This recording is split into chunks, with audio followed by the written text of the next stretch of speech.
അമ്മേ പരിശുദ്ധ അമ്മേ, അമ്മേ പരിശുദ്ധമേ, ദൈവമാതാവേ, കൃപാസനത്തിലൂടെ ഞങ്ങളുടെ ദേശത്തിനും അമ്മ മധ്യസ്ഥം തേടി തന്ന എല്ലാ അനുഗ്രഹങ്ങൾക്കും കൃപകൾക്കും ഞങ്ങളിപ്പോൾ ഹൃദയം നിറഞ്ഞ നന്ദി പറയുന്നു. അമ്മേ പരിശുദ്ധമേ, ദൈവമാതാവേ, 2004 ഡിസംബർ 7 ഉച്ചകഴിഞ്ഞ് 2:30 കൃപാസനത്തിൽ സംഭവിച്ച അമ്മയുടെ പ്രത്യക്ഷപ്പെടലിനെ കുറിച്ച് തിരുസഭയ്ക്ക് സമർപ്പിച്ചിരിക്കുന്ന പഠനരേഖകളുടെ മേൽ സഭാത്മകമായ പഠനം ആരംഭിക്കുവാൻ ഞങ്ങൾ പ്രാർത്ഥിക്കുന്നു. അമ്മേ പരിശുദ്ധമേ, ഭൂസ്വർലോകങ്ങളുടെ രാജ്ഞിയായ അങ്ങേയ്ക്ക് ഭൗമ സംരക്ഷണത്തിനായി പ്രപഞ്ചപ്രകൃതിയെ തന്നെ തിരുസഭ പ്രതിഷ്ഠിക്കുവാൻ ഈ പ്രത്യക്ഷീകരണം വഴി ഇടയാക്കണമേ. പരിശുദ്ധമേ, ജപമാല മാതാവേ, സകല കൃപാസനം പ്രാർത്ഥനയോടും ചേർത്ത് ഞങ്ങളിപ്പോൾ പ്രാർത്ഥിക്കുന്ന ഈ കുടുംബത്തിന്റെ പ്രത്യേക നിയോഗം മക്കളെ.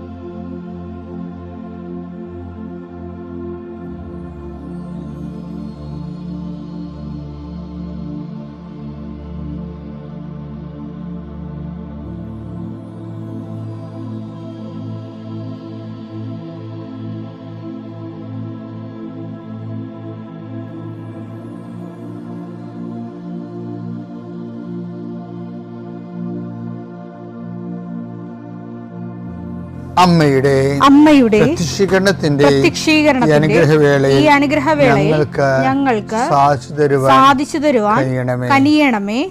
ആമേൻ. വിശ്വാസ പ്രമാണം. സർവശക്തനായ പിതാവും ആകാശത്തിന്റെയും ഭൂമിയുടെയും സൃഷ്ടാവുമായ ദൈവത്തിൽ ഞാൻ വിശ്വസിക്കുന്നു. അവിടുത്തെ ഏകപുത്രനും ഞങ്ങളുടെ കർത്താവുമായ ഈശോമിശിഹായിലും ഞാൻ വിശ്വസിക്കുന്നു.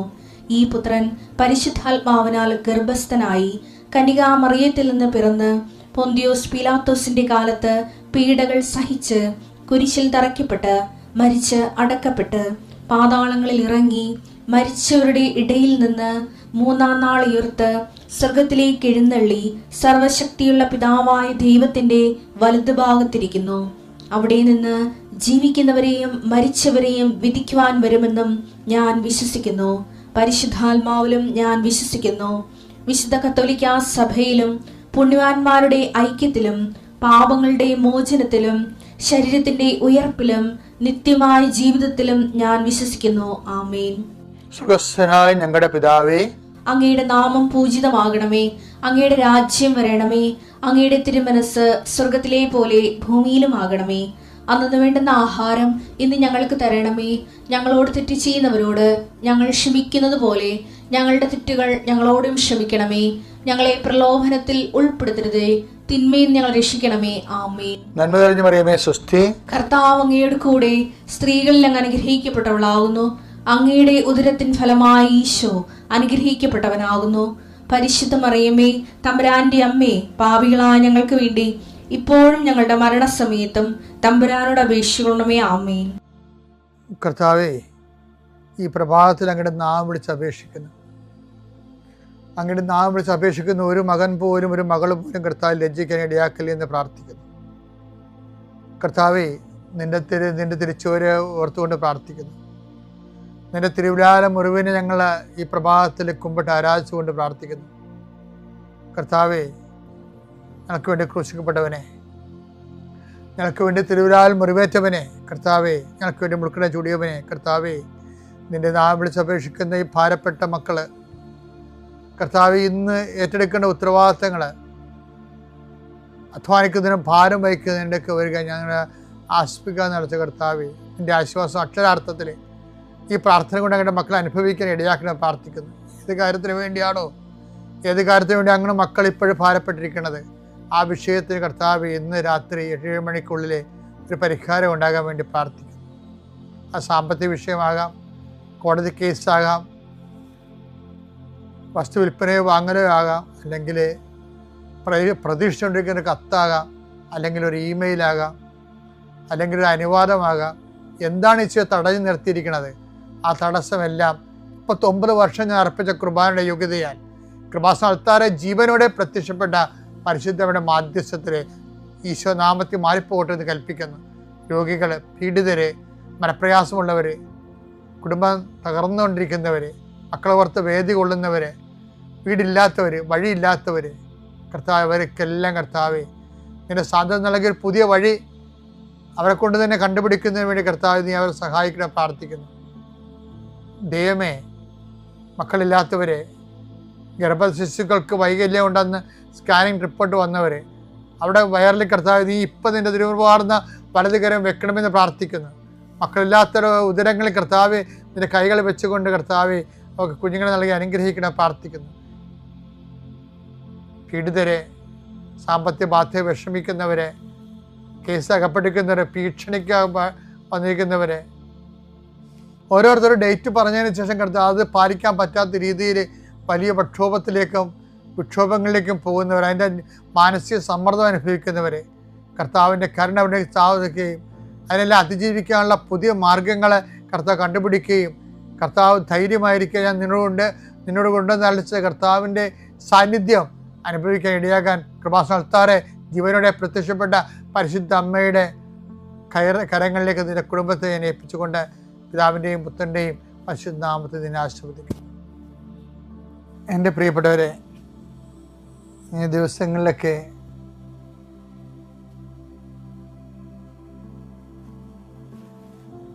പരിശുദ്ധ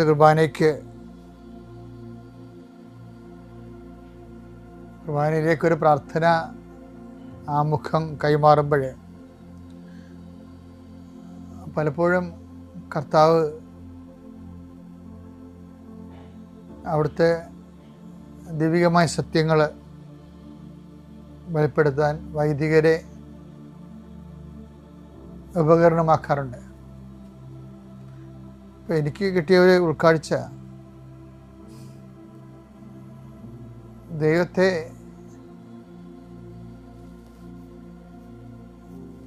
നമ്മൾ അറിഞ്ഞോ അറിയാതെയോ അവഗണിക്കരുതെന്നാണ്. അപ്പം നിങ്ങൾ ചോദിക്കും, ദൈവത്തെ നമുക്ക് അവഗണിക്കാൻ പറ്റുമോ? പിന്നെ നമുക്ക് അവഗണിച്ച് ജീവിക്കാൻ പറ്റുമോ? അങ്ങനെയല്ല. പല നമ്മുടെ നിലപാടുകളിലൊക്കെ ദൈവത്തിന് കൊടുക്കേണ്ട സ്ഥാനം അല്ലെങ്കിൽ പ്രാധാന്യം നമ്മൾ കൊടുക്കാതെ മറ്റ് വിഷയങ്ങൾക്ക് കൊടുക്കുന്നുണ്ട്. അതുകൊണ്ടാണ് കഴിഞ്ഞ ദിവസങ്ങളിൽ നമ്മൾ കണ്ടത്. എന്താ കണ്ടത്? ജെറമ്യ കണ്ടില്ലേ? 2:13 എന്തെന്നാൽ എൻ്റെ ജനം 2 തിന്മകൾ പ്രവർത്തിച്ചു. അതാണ്, അത് തിന്മയാണെന്നാ പറയണത്. ദൈവത്തെ അവഗണിക്കണത് തിന്മയാണെന്നാ പറയണത്. 2 തിന്മകൾ പ്രവർത്തിച്ചു. ജീവജലത്തിന്റെ ഉറവയായ എന്നെ അവർ ഉപേക്ഷിച്ചു. ജലം സൂക്ഷിക്കാൻ കഴിവില്ലാത്ത പൊട്ടക്കിണറുകൾ കുഴിക്കുകയും ചെയ്തു. അപ്പൊ ഇതിനെ ദൈവത്തെ അവഗണിക്കണത് തിന്മ എന്നാണ് ബൈബിള് അടയാളപ്പെടുത്തുന്നത്. ഇതൊരു ഘോരമായ തിന്മയായതുകൊണ്ടാണ് ഈശോ തിന്മയിൽ നിന്ന് ഞങ്ങളെ രക്ഷിക്കണമേ എന്ന് നമ്മളോട് പ്രാർത്ഥിച്ചത്. അപ്പോൾ ദൈവത്തെ അവഗണിക്കുന്നതിൽ നിന്ന് കൂടി നമ്മളെ രക്ഷിക്കണമെന്ന് അർത്ഥം അതിനുണ്ട്. 6:13 ഞങ്ങളെ പ്രലോഭനത്തിൽ ഉൾപ്പെടുത്തരുത്, തിന്മയിൽ നിന്ന് ഞങ്ങളെ രക്ഷിക്കണമേ. എൻ്റെ ജനം 2 തെറ്റുകൾ ചെയ്തു, 2 തിന്മകൾ ചെയ്തു. ഒന്ന്, ജീവന്റെ ഉറവയായ എന്നെ അവർ ഉപേക്ഷിച്ചു. പകരം ജലം സൂക്ഷിക്കാൻ. കഴിഞ്ഞ ദിവസങ്ങളിൽ ഉണ്ടായിരുന്ന ഒരു വലിയ വെളിപാടെന്താണ്? ജലം സൂക്ഷിക്കുക എന്ന് വെച്ച് കഴിഞ്ഞാൽ കൃപ സൂക്ഷിക്കുക. അപ്പോൾ നമ്മൾ എന്തെങ്കിലും സൂക്ഷിച്ച് വെക്കണമെന്നുണ്ടെങ്കിൽ അത് പൊന്നോ പണമോ ആരോഗ്യമോ അതിനേക്കാളെല്ലാം ദൈവം ഉദ്ദേശിക്കുന്നത് കൃപ എന്ന് പറയുന്ന ദൈവശക്തി സൂക്ഷിക്കണമെന്നാണ്. നമ്മൾ കൃപ എന്ന് പറയുന്ന ദൈവത്തിൻ്റെ ശക്തി സൂക്ഷിക്കുന്നതിനാണ് ഒന്നാമത്തെ നടപടിക്രമം. എന്താണ്? ദൈവത്തെ അവഗണിക്കാതിരിക്കുക. അപ്പോൾ നിങ്ങൾ ചോദിക്കുക, എങ്ങനെയാണ് അവഗണിക്കുന്നത്? അപ്പം നിങ്ങൾ ഉദാഹരണത്തിന് ദൈവത്തെ നമ്മൾ അവഗണിക്കുന്നുണ്ടോ ഇല്ലയോ എന്ന് മനസ്സിലാക്കാൻ, ഇപ്പം ഞായറാഴ്ച നമ്മൾ രാവിലെ തന്നെ ട്യൂഷന് പോകത്തില്ലേ? എന്നിട്ട് പിന്നെ വൈകുന്നേരം കുർബാന കൂടാമെന്ന് പറയും. എന്നിട്ട് ചിലർ വന്ന് കുർബാന കൂടിയതും കൂടാത്തതും കണക്കാക്കി സന്ധ്യ കുർബാനയ്ക്ക് വൈകുന്നേര കുർബാനയ്ക്ക് പുറത്തു നിന്നിട്ട് പോകും. അപ്പോൾ ഇതൊക്കെ ഫലത്തിൽ വരാൻ പോണത് അവഗണനയായിട്ടാണ് വന്നത്. ദൈവത്തെ അവഗണിക്കുന്നത് തുല്യമാണ്. കുർബാന നീ മുഴുവൻ കൂടിയ എന്നതിനേക്കാൾ ഉപരി ഒരു ബൈ ദ വെരി ആക്ട് കൊണ്ട് നീ ദൈവത്തെ അവഗണിച്ചു, അബാൻഡൻ ചെയ്തു. ശരിക്കും പറഞ്ഞാൽ എന്താണ് ചെയ്യേണ്ടത്? ഒരു കാരണവശാലും ഞാൻ നിന്നെ അവഗണിക്കത്തില്ലെന്ന് പറഞ്ഞിട്ടുണ്ട്. ഹെബ്രായർ 13:5. ഞാൻ നിന്നെ ഒരു വിധത്തിലും അവഗണിക്കുകയോ ഉപേക്ഷിക്കുകയോ ഇല്ല എന്ന് അവിടുന്ന് പറഞ്ഞിട്ടുണ്ടല്ലോ. പറഞ്ഞിട്ടുണ്ട്. അപ്പൊ ഇതിന്റെ വിഷയം എന്ന് പറയുന്നത്, അവിടുന്ന് അങ്ങനെ പറഞ്ഞു പോയാൽ പിന്നെ ഇത് നമ്മളിൽ നിന്നും അതുപോലെ പ്രതീക്ഷിക്കും. ഞാൻ നിന്നെ ഒരു കാരണവശാലും അവഗണിക്കത്തില്ല. അതാണ് ദൈവത്തിൻ്റെ സ്നേഹത്തിൻ്റെ ഒരു അനുസ്യൂതമായിട്ടുള്ളതാണത്. അപ്പം അനുസ്യൂനത എന്ന് വേണേൽ പറയാം. അപ്പം എന്താ വിഷയം എന്ന് വെച്ച് കഴിഞ്ഞാൽ, അതുപോലെ നമ്മളിൽ നിന്നും ദൈവം ഉദ്ദേശിക്കുന്നുണ്ട്. ഒരു കാരണവശാലും നമ്മളും ദൈവത്തെ അവഗണിക്കരുത്. ട്യൂഷനായാലും ജോലി ആയാലും വേറെ എന്തെങ്കിലും നടപടി ആയാലും ശരി. അപ്പോൾ ചില ആൾക്കാർ ഒരു കോംപ്രമൈസും ചെയ്യത്തില്ലല്ല.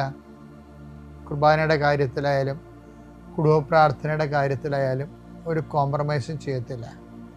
കുടുംബ പ്രാർത്ഥനകളിലൂടെയാണ് ആദ്യത്തെ അവഗണന വരാൻ പോണത്. പതുക്കെ അത് കുർബാനയിലേക്ക് കയറി പിടിക്കും.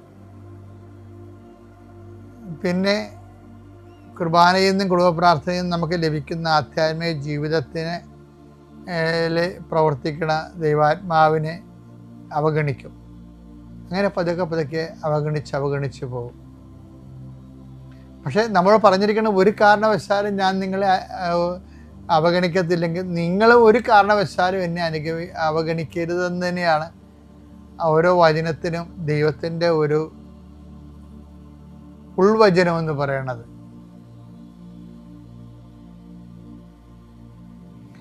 അങ്ങനെ വന്നു കഴിഞ്ഞാൽ എന്താ സംഭവിക്കുന്നത് വെച്ച് കഴിഞ്ഞാൽ, നമ്മൾ ദൈവത്തെ അവഗണിക്കുന്ന അനുസരിച്ച് കൊണ്ട് ദൈവത്തിൻ്റെ അവഗണന നമുക്ക് ദൈവം അവഗണിക്കത്തില്ലെങ്കിൽ പോലും നമുക്ക് ദൈവത്തിൻ്റെ ഒരു സംരക്ഷണം അനുഭവവേദ്യമല്ലാതായി വരുന്ന ഒരു അവസ്ഥ വരും.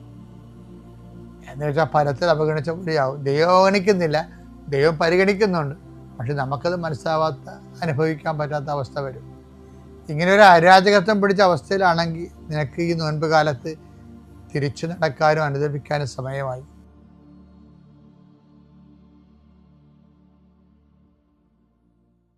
അത്യപൂർവ ദൈവാനുഭവങ്ങൾ ഇനി നിങ്ങൾക്കും സ്വന്തം. ഈ യൂട്യൂബ് ചാനൽ ഇതുവരെ സബ്സ്ക്രൈബ് ചെയ്തിട്ടില്ലെങ്കിൽ ഇപ്പോൾ തന്നെ സബ്സ്ക്രൈബ് ചെയ്യുക.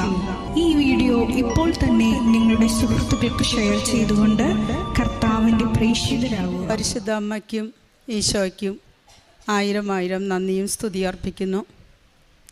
ഈ അൾത്താരയിൽ നിന്ന് ഒരിക്കൽ കൂടി സാക്ഷ്യം പറയുവാനായി, ഈശോയെ മഹത്വപ്പെടുത്തുവാനായി തന്ന ഈ നിമിഷങ്ങളെ ഓർത്ത് നന്ദി പറയുന്നു ഈശോയ്ക്ക്.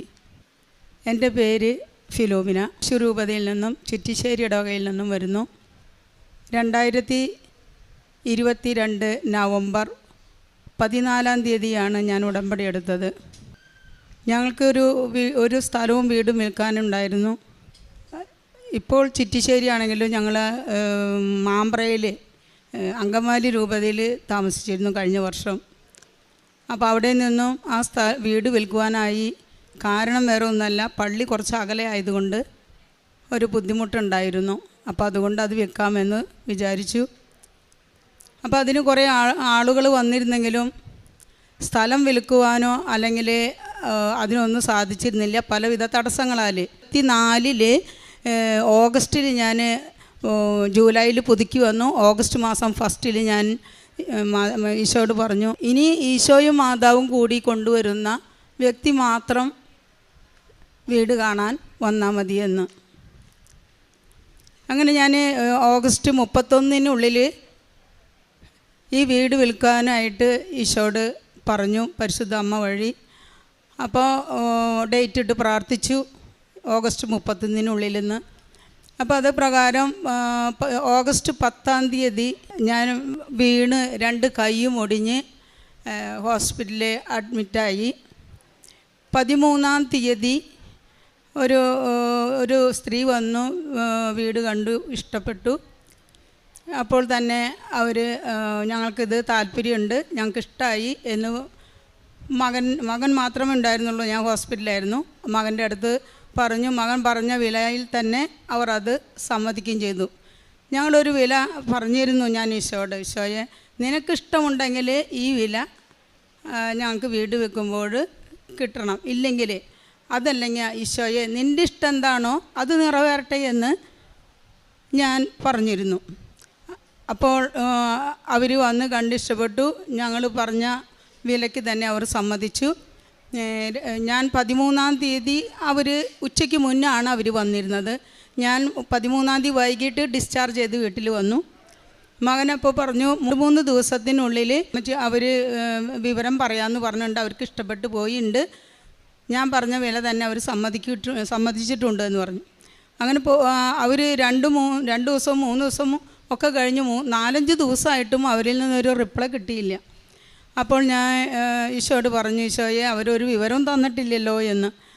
അങ്ങനെ ഞാൻ പ്രാർത്ഥിച്ചു കൊണ്ടിരിക്കുമ്പോൾ പരിശുദ്ധ അമ്മ ആ സ്ത്രീയുടെ കാതിൽ എന്തോ മന്ത്രിക്കുന്നതായി കണ്ടു. അപ്പോൾ എനിക്ക് മനസ്സിലായി പരിശുദ്ധ അമ്മ ഇടപെട്ടുണ്ട്, അപ്പോൾ കാര്യം ഓക്കെ ആണെന്ന്. അങ്ങനെ പിറ്റേ ദിവസം ഞാനിങ്ങനെ പ്രാർത്ഥിച്ചുകൊണ്ടിരിക്കുമ്പോൾ ഞാൻ പറഞ്ഞു, ഈശോ എപ്പോഴും ഒന്നും മറുപടി കിട്ടില്ല. ഈശോ പറയാണ്, ഞാൻ എൻ്റെ അമ്മേനെ അവരുടെ അടുക്കലേക്ക് വിട്ടിട്ടുണ്ട്, അമ്മേനെ അയച്ചിട്ടുണ്ട് അവരുടെ അടുക്കലേക്കെന്ന്. അത് കഴിഞ്ഞ് ഞാനിങ്ങനെ ജപമാല ചൊല്ലി പ്രാർത്ഥിക്കായിരുന്നു. ഞാനിങ്ങനെ ഈശോയോട് പറഞ്ഞു, ഈശോയെ ഞാൻ ഈ 4 ജപമാല സമ്പൂർണ്ണ ജപമാല ചൊല്ലി കഴിയുമ്പോഴേക്കും ഞങ്ങൾക്ക് അനുകൂലമായൊരു മറുപടി ഈശോയെ നിനക്കിഷ്ടമുണ്ടെങ്കിൽ അനുകൂലമായൊരു മറുപടി അവരിൽ നിന്ന് കിട്ടണമെന്ന് ഞാൻ അങ്ങനെ പറഞ്ഞു പ്രാർത്ഥിച്ച് ജപമാല ചൊല്ലി. ഈ 4 ജപമാല ചൊല്ലിക്കഴിഞ്ഞതിൻ്റെ പിന്നാലെ തന്നെ അവർ വിളിച്ചു. അവർ പറഞ്ഞു ഞങ്ങൾക്ക് ഇഷ്ടമായി, താല്പര്യമുണ്ട്. മോൻ പറഞ്ഞു ഞങ്ങൾക്ക് ഒരു ഉറപ്പ് വേണ്ടേന്ന് പറഞ്ഞു. അവർ പറയാണ് ഞങ്ങൾ അടുത്ത മാസം, അതായത് സെപ്റ്റംബർ 12 ഞങ്ങൾ രജിസ്ട്രേഷൻ ചെയ്യും, അപ്പോൾ ക്യാഷ് എല്ലാം ഒരുമിച്ച് അപ്പോൾ തരാൻ, ഞങ്ങൾക്ക് അഡ്വാൻസായിട്ട് തരാൻ ഞങ്ങൾക്കിപ്പോൾ താല്പര്യമില്ല എന്ന് പറഞ്ഞു. മകനൊന്നും മിണ്ടിയില്ല. പിറ്റേ ദിവസം രാവിലെ അപ്പം ഞാനിങ്ങനെ പറഞ്ഞു, ഈശോയെ ഉറപ്പൊന്നുമില്ലാണ്ട് അവർ പറയണതും കാത്ത് വേറെ ആൾക്കാർ വരുമ്പോൾ നമ്മൾ സമ്മതിക്കാണ്ടിരിക്കുക, അങ്ങനെ ഒരു മനസ്സിലൊരു ബുദ്ധിമുട്ട്. അപ്പം ഞാനിങ്ങനെ ഈശോയോട് പറഞ്ഞു, ഈശോയെ ഞങ്ങൾക്കൊരു ഉറപ്പും കിട്ടിയിട്ടില്ലല്ലോ എന്ന് പറഞ്ഞു. പിറ്റേ ദിവസം അവർ രാവിലെ ഒരു 10 മണിയായപ്പോൾ മകനെ വിളിച്ച് പറയാണ്, മോനെ അപ്പച്ചൻ്റെ അക്കൗണ്ട് നമ്പർ അയച്ചതായോ, ഞാൻ കുറച്ച് പൈസ ഒരു 5 ലക്ഷം രൂപ ഞാൻ അക്കൗണ്ടിൽ ഇടുന്നുണ്ടെന്ന് പറഞ്ഞു. മോൻ അപ്പോൾ തന്നെ അക്കൗണ്ട് നമ്പർ അയച്ചു കൊടുത്തു. അപ്പോൾ തന്നെ അവർ 5 ലക്ഷം രൂപ അക്കൗണ്ടിൽ ഇടുകയും ചെയ്തു. അത് കഴിഞ്ഞ് ഒരു 4 ദിവസം കഴിഞ്ഞപ്പോൾ വീണ്ടും അവർ 20 ലക്ഷം രൂപ കൂടി കൊണ്ടുവന്ന് ഞങ്ങളുടെ വീട്ടിൽ കൊണ്ടുവന്ന് തന്നു. പിന്നീട് അപ്പോൾ അവർ പറഞ്ഞിരുന്നു 12 രജിസ്ട്രേഷൻ ചെയ്യാമെന്ന് പറഞ്ഞിരുന്നു. അതുപ്രകാരം 12 അവർ രജിസ്ട്രേഷനായി ഒരുങ്ങി, അതെല്ലാം ഭംഗിയായി കഴിഞ്ഞു. ഈശോ തന്ന ഈ വലിയ അനുഗ്രഹത്തിന് നന്ദിയും സ്തുതിയും പറയുന്നു. പരിശുദ്ധ അമ്മ അവിടെ ഇടപെട്ട കാര്യങ്ങളിലൂടെ ഒത്തിരി അനുഗ്രഹങ്ങൾ തന്നു. അതുപോലെ രണ്ടാമത്തെ ഞങ്ങൾ ചിറ്റിശ്ശേരിയിൽ ഒരു സ്ഥലം വാങ്ങിച്ചിരുന്നു. ആ സ്ഥലത്തിൻ്റെ കരാറ് കഴിഞ്ഞിരുന്നു, പക്ഷേ രജിസ്ട്രേഷൻ കഴിഞ്ഞിട്ടുണ്ടായിരുന്നില്ല. അപ്പോൾ ആ രജിസ്ട്രേഷന് വേണ്ടി ഞാൻ നിയോഗം അതിൽ വെച്ചിരുന്നു. അപ്പോൾ ആ രജിസ്ട്രേഷൻ ഭംഗിയായി ഈ സെപ്റ്റംബറിനുള്ളിൽ തന്നെ 12-ാം തീയതിക്ക് മുന്നേ അതിൻ്റെ രജിസ്ട്രേഷൻ കഴിഞ്ഞു. പിന്നെ എനിക്ക് രണ്ടാമത് പിന്നെ ഒരു സാക്ഷി എന്ന് പറയുന്നത് കണ്ണിൻ്റെ എനിക്ക് മുട്ടുകൾക്ക് 2 മുട്ടുകൾക്കും നല്ല വേദനയായിരുന്നു. മുട്ടുകുത്താനോ ഇരിക്കാനോ എഴുന്നേൽക്കുവാനോ നടക്കാനോ പറ്റാത്ത വല്ലാത്തൊരു ബുദ്ധിമുട്ടായിരുന്നു, വേദനയായിരുന്നു. കിടക്കുമ്പോൾ പോലും മുട്ടുവേദനയാണ്. അപ്പോൾ അങ്ങനെ പള്ളിയിലൊന്നും മുട്ടുകുത്താൻ തീരെ പറ്റില്ല. അതൊരു 10-15 വർഷമായിട്ട് ശരിക്കും പറയുകയാണെങ്കിൽ മുട്ടുവേദന തുടങ്ങിയിട്ട്. പക്ഷേ കൂടുതലായിട്ട് മുട്ടുകുത്താൻ പറ്റാത്ത അവസ്ഥ എനിക്കൊരു 8 വർഷമായിട്ടുണ്ട്. അങ്ങനെ ഞാൻ അപ്പോൾ ഡോക്ടറെ കാണിച്ചു. തീരെ പറ്റാണ്ട് വന്നപ്പോൾ ഡോക്ടറെ കാണിച്ചു. ആദ്യം അവർ പറഞ്ഞിരുന്നു ഒരു 2 മുട്ടിനും എല്ല് തേയ്മാനാണെന്ന് പറഞ്ഞ് അതൊക്കെ അങ്ങനെ കൊണ്ട് നടന്നു. പക്ഷേ തീരെ പറ്റാണ്ട് വന്നപ്പോൾ ഡോക്ടറെ കാണിച്ചു. ഡോക്ടർ പറഞ്ഞു 2 മുട്ടും ഓപ്പറേഷൻ ചെയ്ത് മാറ്റി വയ്ക്കണം, വേറെ ഒന്നും ഇതിനൊരു പരിഹാരമില്ല എന്ന് പറഞ്ഞു. അപ്പോൾ അങ്ങനെ വന്നു കഴിഞ്ഞപ്പോൾ എനിക്ക് ഞാൻ എന്ത് ചെയ്തു എന്ന് വെച്ചാൽ അതും ഈ ഉടമ്പടിയിൽ ഞാൻ നിയോഗം വെച്ചിരുന്നു. മുട്ടുവേദന എനിക്ക് വേണ്ടി നിയോഗം വെച്ച് പ്രാർത്ഥിച്ചിരുന്നു. പിന്നെ ഉടമ്പടി തൈലെടുത്ത് ഞാൻ 2 കാലിൻ്റെ മുട്ടുമലും പുരട്ടി പ്രാർത്ഥിച്ചിരുന്നു. ഇപ്പോൾ എനിക്ക് ഒരു 5-6 മാസം കഴിഞ്ഞിട്ടുണ്ടാവും. എനിക്കിപ്പോൾ മുട്ട് കുത്താനും വിശുദ്ധ കുർബാനയിൽ മുട്ടുകുത്താൻ പറ്റാതെയുള്ള വേദനയുണ്ടല്ലോ എൻ്റെ. കാരണം എന്ന് വെച്ചാൽ എല്ലാവരും മുട്ടുകുത്തുമ്പോൾ ഞാൻ എഴുന്നേറ്റ് നിൽക്കുക. അപ്പം ഞാൻ ഈശോയോട് പറയായിരുന്നു, ഈശോയെ നിൻ്റെ മുമ്പിലല്ലാണ്ട് പിന്നെ ഞാൻ ആരുടെ മുമ്പിലാണ് മുട്ടുകുത്തുക എന്ന്. അങ്ങനെ പ്രാർത്ഥിച്ച് ഇപ്പോൾ എനിക്ക് 5-6 മാസമായിട്ട് പള്ളിയിൽ വിശുദ്ധ കുർബാനയ്ക്ക് മുട്ടുകുത്തുകയും അതുപോലെ മുട്ടുകുത്തി നിന്ന് ജപമാല ചെല്ലുവാനും ഇരിക്കാനും കിടക്കാനും എഴുന്നേൽക്കാൻ നടക്കാനും ഒന്നിനും ഇപ്പോൾ മുട്ടിനൊരു പ്രയാസമില്ല.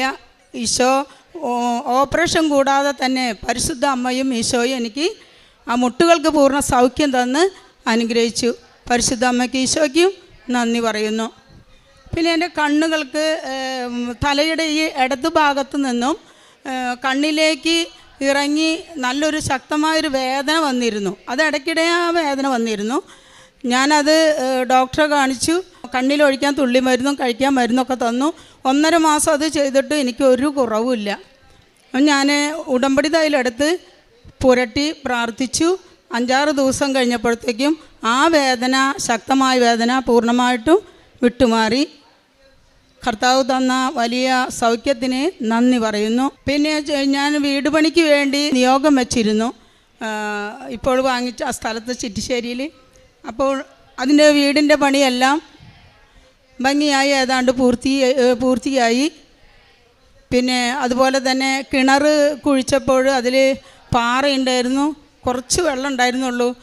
ഞാൻ അത് വെഞ്ചിരിച്ച് ഉപ്പിട്ട് പ്രാർത്ഥിച്ചു. ഇപ്പോൾ സമൃദ്ധമായി കിണറ്റിൽ വെള്ളമുണ്ട്. ദൈവത്തിന് നന്ദി, പരിശുദ്ധ അമ്മയ്ക്ക് നന്ദി. അതുപോലെ പിന്നെ ജോസഫച്ചനെ ഞാൻ സ്വപ്നത്തിൽ രാത്രി എൻ്റെ അടുക്കൽ വന്ന് എൻ്റെ തലയിൽ കൈവച്ച് പ്രാർത്ഥിച്ചു. അത് കഴിഞ്ഞ് 2 പ്രാവശ്യം പരിശുദ്ധ അമ്മ എൻ്റെ അടുക്കൽ രാത്രിയിൽ വന്നു. ഈ ജപമാല റാലിക്ക് ഞാൻ പോകണമെന്ന് മനസ്സിൽ ആഗ്രഹിച്ചു, പ്രാർത്ഥിച്ചു. പക്ഷേ എനിക്ക് ലങ്സിൻ്റെ ഒരു പ്രോബ്ലം ഉണ്ട്. അപ്പോൾ കുറച്ച് നടക്കുമ്പോൾ കിതയ്ക്കും. അതുപോലെ തന്നെ ഈ തണ്ടലുക്ക് എല്ലുകൾക്ക് അകൽച്ചയുണ്ട്, ഡിസ്കുകൾക്ക് അകൽച്ചയുണ്ട്. അപ്പോൾ ഇങ്ങനെയുള്ള ഒത്തിരി പ്രശ്നങ്ങളുള്ളത് കൊണ്ട് എനിക്ക് നടക്കാൻ ബുദ്ധിമുട്ടാണ്. കുറച്ച് നടക്കുമ്പോഴത്തേക്ക് എനിക്ക് നല്ല ബുദ്ധിമുട്ടാണ്. അപ്പോൾ എന്നോട് ഭർത്താവും മക്കളും ചോദിച്ചു, എങ്ങനെയാണ് നീ ഇത്രയ്ക്ക് വയ്യാത്ത നീ എങ്ങനെയാണ് ജപമാല റാലിക്ക് പോകുകയെന്ന് ചോദിച്ചു. ഞാൻ പറഞ്ഞു, എന്നെ പരിശുദ്ധ അമ്മയും ഈശോയും കൂടെ എന്നെ നടത്തും, എനിക്ക് വിശ്വാസമുണ്ട്, എനിക്ക് ഉറപ്പുണ്ട്, എന്നെ അമ്മയും ഈശോയും കൂടി കൊണ്ടുപോകുമെന്ന് പറഞ്ഞു. അപ്പോൾ ഈ തലേ ദിവസം ജപമാല റാലിക്ക് പോണ തലേ ദിവസം ഞാൻ രാത്രി സ്വപ്നം കാണുകയാണ്. പരിശുദ്ധ അമ്മ വന്ന് എൻ്റെ തലയിൽ നല്ലൊരു കിരീടം വെച്ച് തന്നു. അത് കഴിഞ്ഞിട്ട് അമ്മ പറയുകയാണ്, മോളെ ഞാൻ ജപമാല റാലിയിൽ നിന്നെ എടുത്തുകൊണ്ട് പോകുമെന്ന്. അങ്ങനെ ഞാൻ അവിടെ നിന്ന് പോന്നു. ഞാൻ പറഞ്ഞു, ഇങ്ങനെ മാതാവ് ഈശോ എന്നോട് പറഞ്ഞിട്ടുണ്ട്, അമ്മ മാതാവ് എന്നോട് പറഞ്ഞിട്ടുണ്ട്. അപ്പോൾ അതുകൊണ്ട് എനിക്ക് നിങ്ങൾക്കൊരു പേടി വിചാരിക്കേണ്ട, വിഷമിക്കേണ്ട എന്നൊക്കെ പറഞ്ഞ് അവരാശ്വസിപ്പിച്ച് ഞാൻ ജപമാല റാലിക്ക് പോന്നു. എനിക്ക് യാതൊരുവിധ പ്രയാസങ്ങളും ബുദ്ധിമുട്ടുണ്ടായില്ല. പക്ഷെ കുറച്ച് നടക്കുമ്പോഴത്തേക്കും കിതപ്പും നെഞ്ചിൽ ബുദ്ധിമുട്ടും വിഷമവും വരുന്ന ഞാനാണ്. അതുപോലെ തണ്ടലുക്ക് നല്ല വേദന. ഇതൊന്നും എനിക്ക് ആ സമയത്ത് അനുഭവപ്പെട്ടിരുന്നില്ല. എന്നെ ശരിക്കും മാതാവ് എന്നെ എടുത്തു കൊണ്ടുപോവുക തന്നെയായിരുന്നു. വീട്ടിൽ വന്ന് എനിക്ക് അതിനെക്കുറിച്ചൊരു ചിന്ത പോലും എൻ്റെ മനസ്സിലുണ്ടായിരുന്നില്ല.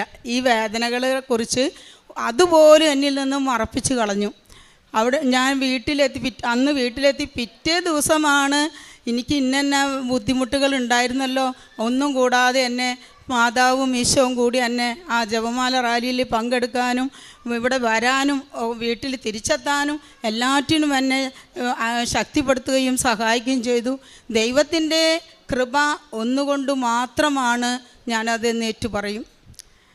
വിലാപം 3:22 വചനം ഇങ്ങനെ പറയുന്നു: കർത്താവിൻ്റെ സ്നേഹം ഒരിക്കലും അസ്തമിക്കുന്നില്ല, അവിടുത്തെ കാരുണ്യം അവസാനിക്കുന്നുമില്ല, അത് ഓരോ പ്രഭാതത്തിലും പുതിയതാണ്. കർത്താവിൻ്റെ സ്നേഹം എപ്പോഴും നമ്മൾ ഓരോ ദിവസവും അനുഭവിച്ചു കൊണ്ടിരിക്കുകയാണ്. വ്യത്യസ്ത രീതിയിൽ തമ്പുരാൻ നമ്മളെ സ്നേഹിച്ചു കൊണ്ടിരിക്കുന്ന ആ സ്നേഹം എത്ര നമുക്ക് പറഞ്ഞാലും, ആ സ്നേഹത്തെക്കുറിച്ച് പറഞ്ഞാലും മതി വരില്ല. അപ്പോൾ പിന്നീട് ഞാൻ പറയും, കാരണം എന്ന് വെച്ചാൽ ഈ ഉടമ്പടി സ്വർഗരാജ്യത്തിലേക്കുള്ള വാതിലാണെന്ന്. കാരണം ഞാൻ മുന്നേ നമ്മൾ പ്രാർത്ഥനയും കാര്യങ്ങളും അതുപോലെ കാരുണ്യപ്രവർത്തികളൊക്കെ ഉണ്ടെങ്കിലും കൂടി പക്ഷേ അതിനൊരു തീഷ്ണത ഉണ്ടായിരുന്നില്ല. കൂടുതൽ ഇപ്പം എനിക്ക് തീഷ്ണതയും അതിലൊരു അത് ചെയ്യണം എന്നുള്ള ഒരു ആഗ്രഹവും ദാഹവും ആ ഒരു വിശ്വാസവും വിശ്വസ്തതയും ഒക്കെ എനിക്ക് ഈ ഉടമ്പടി എടുത്തപ്പോൾ തന്നെയാണ് കിട്ടിയിരിക്കുന്നത്.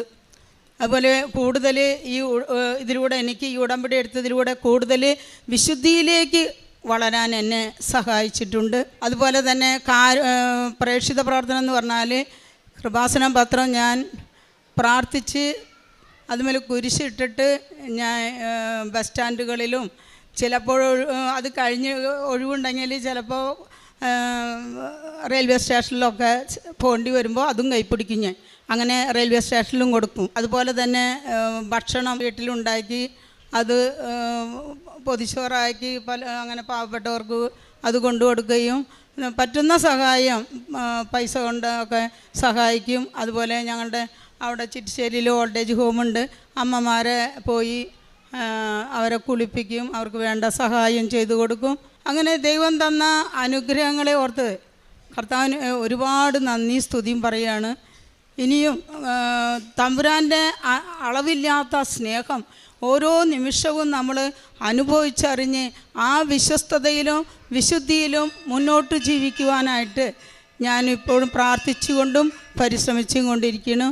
ദൈവം തന്ന എല്ലാവിധ അനുഗ്രഹങ്ങൾക്കും പരിശുദ്ധ അമ്മയ്ക്കും ഈശോയ്ക്കും എത്രമാത്രം നന്ദി പറഞ്ഞാലും മതി വരില്ല. ഒരുപാട് നന്ദിയും സ്തുതി അർപ്പിക്കുന്നു. ദൈവമഹത്വത്തിനായി ഞാൻ ഈ സാക്ഷ്യം അമ്മയ്ക്കും എൻ്റെ പൊന്നൂശോയ്ക്കും എനിക്ക് ലഭിച്ച ഈ അനുഭവ സാക്ഷ്യം ഈ ഒരു അൾത്താരയിൽ ഞാൻ സമർപ്പിക്കുന്നു. എൻ്റെ പേര് ഷീബ റാഫേൽ.